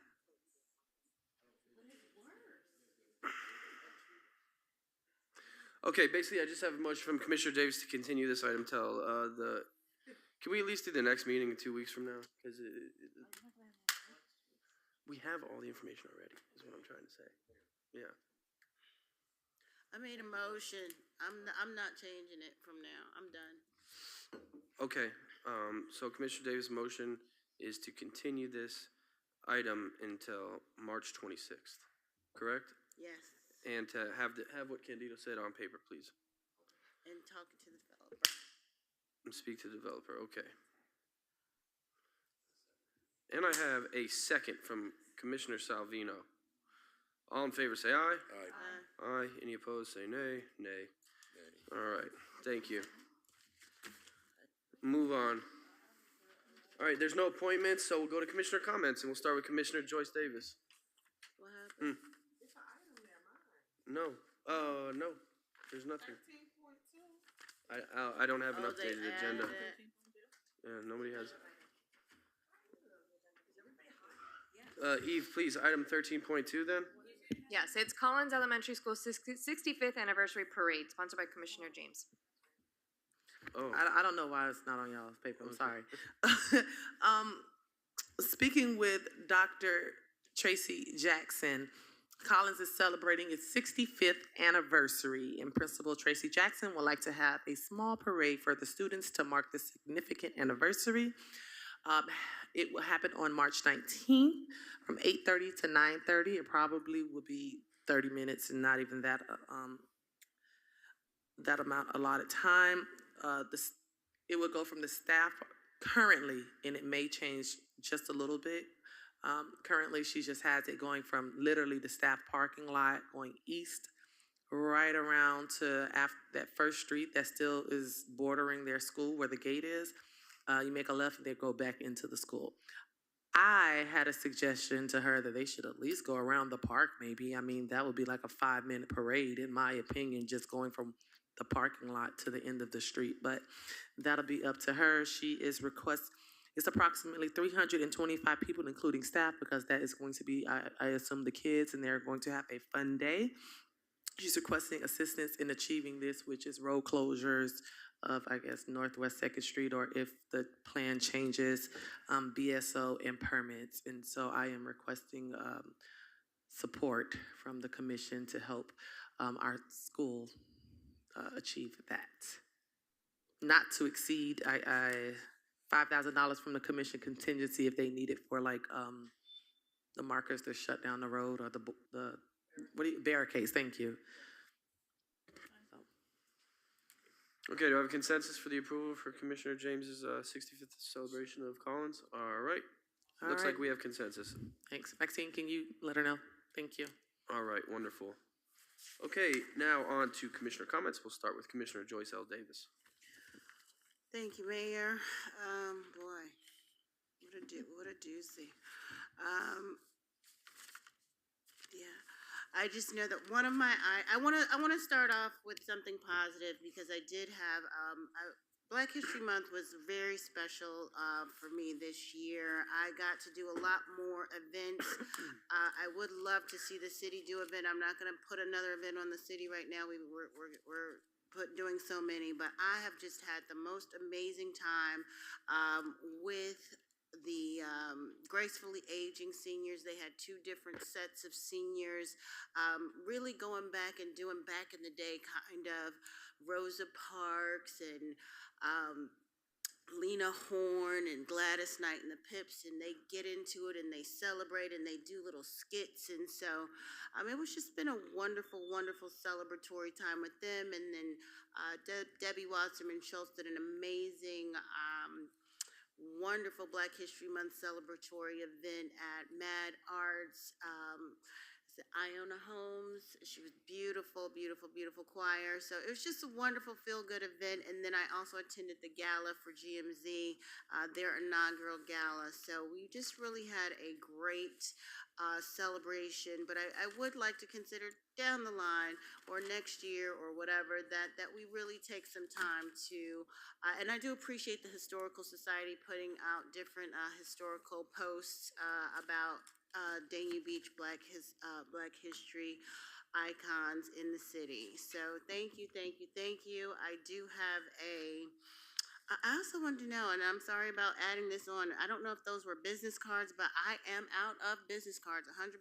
I thought we were going to be upgrading, getting a new logo, but that just came to my mind when I saw the 120th logo, but we were supposed to be upgrading them and getting some feedback. Commissioner, on that's that. coming also in the presentation on. Oh, next week. Yeah. Okay, good. Thank you so much. Appreciate it. because I'm all the way out and the QR code doesn't work for everybody. And then last but not least, we always sponsor the Broward League of Cities. It's their 67th annual gala at Margaritaville. I think last year we all took a busload full of people and we went. So this is their only source of income. So normally we get a table sponsor for $5,000 with the premium reserve table for 10, complimentary valet parking, half-page ad in the event program, prominent screen recognition, event on the league website, pre and post social media signage, recognition at the event, verbal recognition at the event, and pre and post event release recognition. And I am seeking consensus to do our annual table for the Broward League of Cities. Do I have consensus from the commission? Thank you. Okay, yes, we have Thank you. consensus. That's it. Have a great evening, everybody. Thank you for staying up this late. Have a great one. Commissioner James?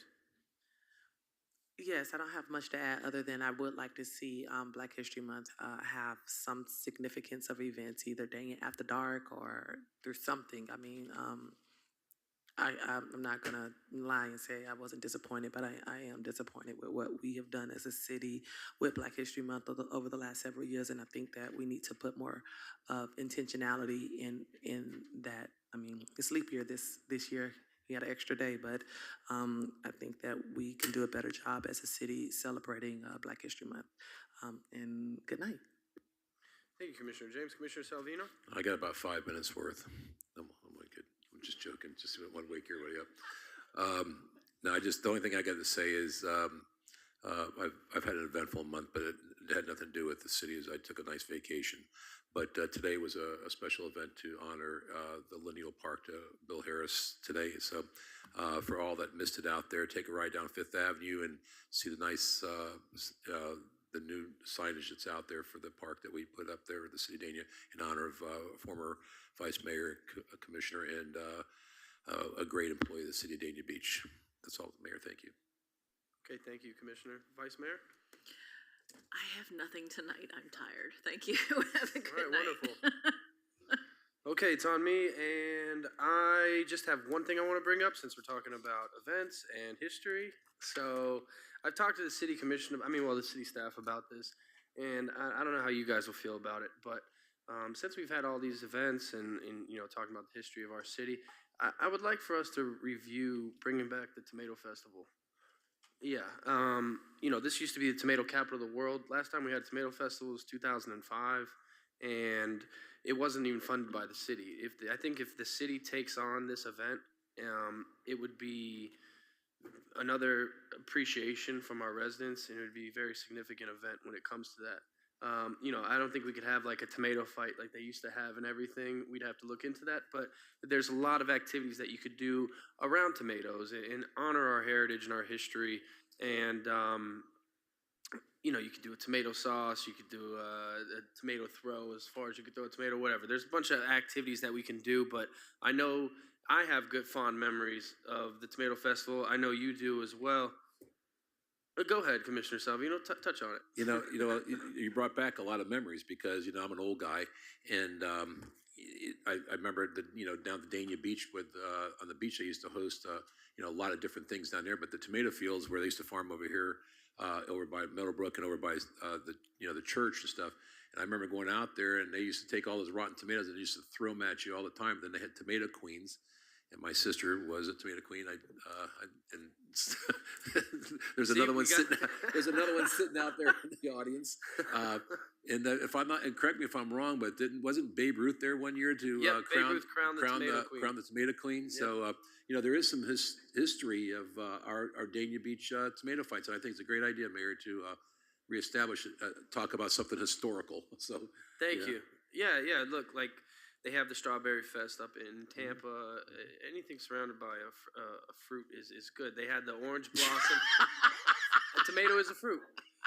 The Orange Blossom Festival. Davey just had it last weekend. So there's a lot of significance, and I think there's a lot that you could play off of it. I'm all for it, man. You know how I feel about it. So looks like I have a consensus.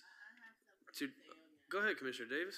Yes, and I wasn't here back in the day, but since we have the historical people here and the historical, because I did talk to David Newby Sr., and he was telling me about the Tomato Festival and how African Americans were not allowed to participate in the, is that not true? Is that true or not true? I mean, we have the people here, and they said I that don't know. Black people cannot be tomato queens, and that, About 7 years ago, yes, it was true. They weren't permitted. You can turn over a new leaf somehow. By making it more Yes, thank you, sir. Thank you, sir. Yeah, yes. Okay, look, Dania has a history of segregation. Okay, we were established in 1904. You could see the railroad tracks. We had a black and white cemetery. So we understand our past, and we are an all-inclusive melting pot today. So I think it would be nice. We could address whatever issues. I don't know how. I don't know the extent to all of them, but. well, I just know that when I was talking to some of the people who have been here, and it is the past, but when you're celebrating the past wasn't a great time. When the way you describe it, the way you remember it, is not the way that everybody remembers it, and they don't remember it with the same fondness. So I'm just saying, take that into consideration when you're talking about how great everything was, because when I talk to other people from different parts of the neighborhood, that they don't feel this exact same way that you do. It may not be as welcoming, and if you're going to present it, you can change it and look and say how it's going to be inclusive for everyone, but the memories are not fond for everyone, because I sat down and I do listen to the stories of people who have longevity in this city and in this neighborhood, and it's not the best of memories for everyone. So, when you look at it, for me, I want to be very cautious of that. Thank you. Well, the Tomato Festival went until about, I think, the 50s or 60s, right, Marco? Yeah, and then it kind of fizzled out, and it didn't get reinvigorated again until 1995 or 1998, between that time. So that's when I went when I was a kid. So there wasn't segregation in the 90s and 2000s. So if we want to go back to the 50s and 60s, yeah, I guess those could be some, I don't know, not kind feelings, but I can assure you, Dania Beach is an all-inclusive city today, and I think this would be a good way to honor our past and being the tomato capital of the world. And I spoke to Mr. David Newby Sr. as well, and he told me memories of him packing tomato crates in the tomato plant. He said he'd get paid 5 cents a crate. So he gave me some good stories regarding that when he was a young man. But yeah, the Tomato Festival back then, is not going to be what the Tomato Festival that our city could deliver. Vice Mayor Llewellyn. Before we agree to move forward with this, could we get some sort of an idea as to what would take place and how much it would cost and all of that?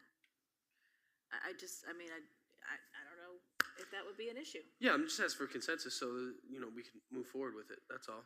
We can find out more information. Exactly.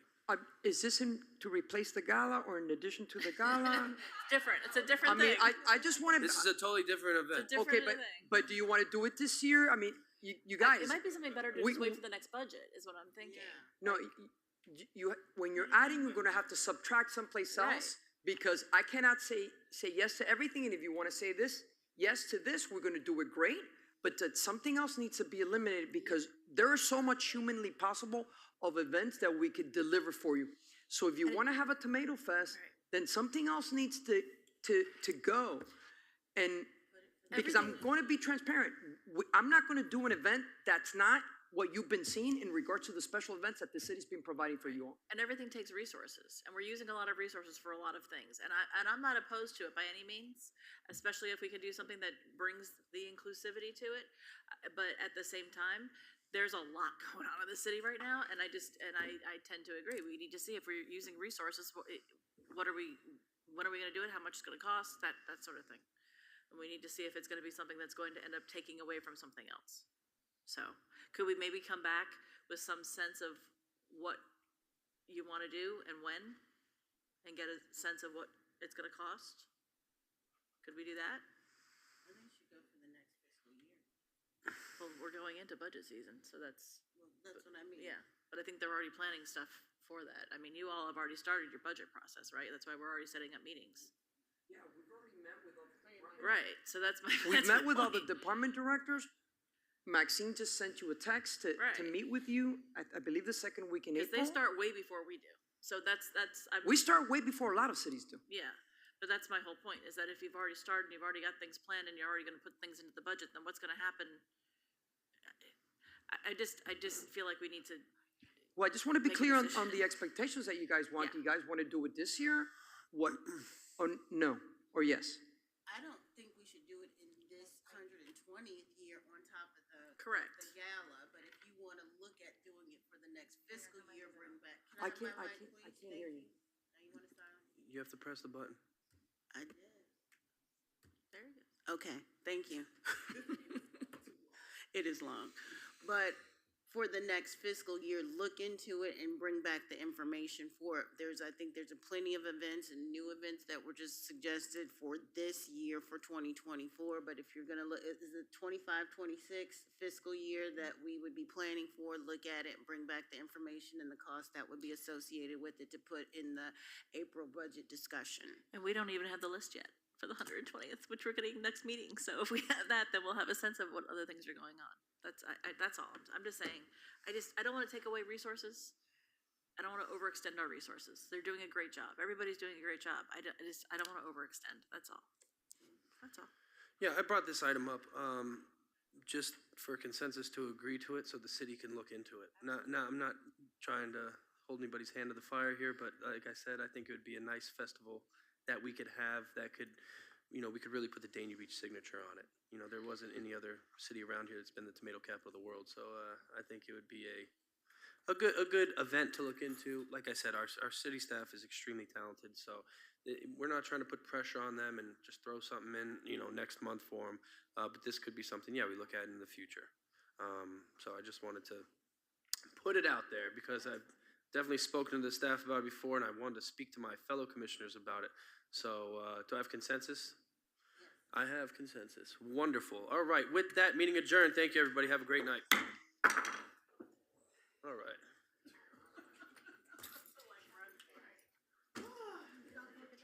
Sheesh. Good night. Good night. All right. Jesus. What?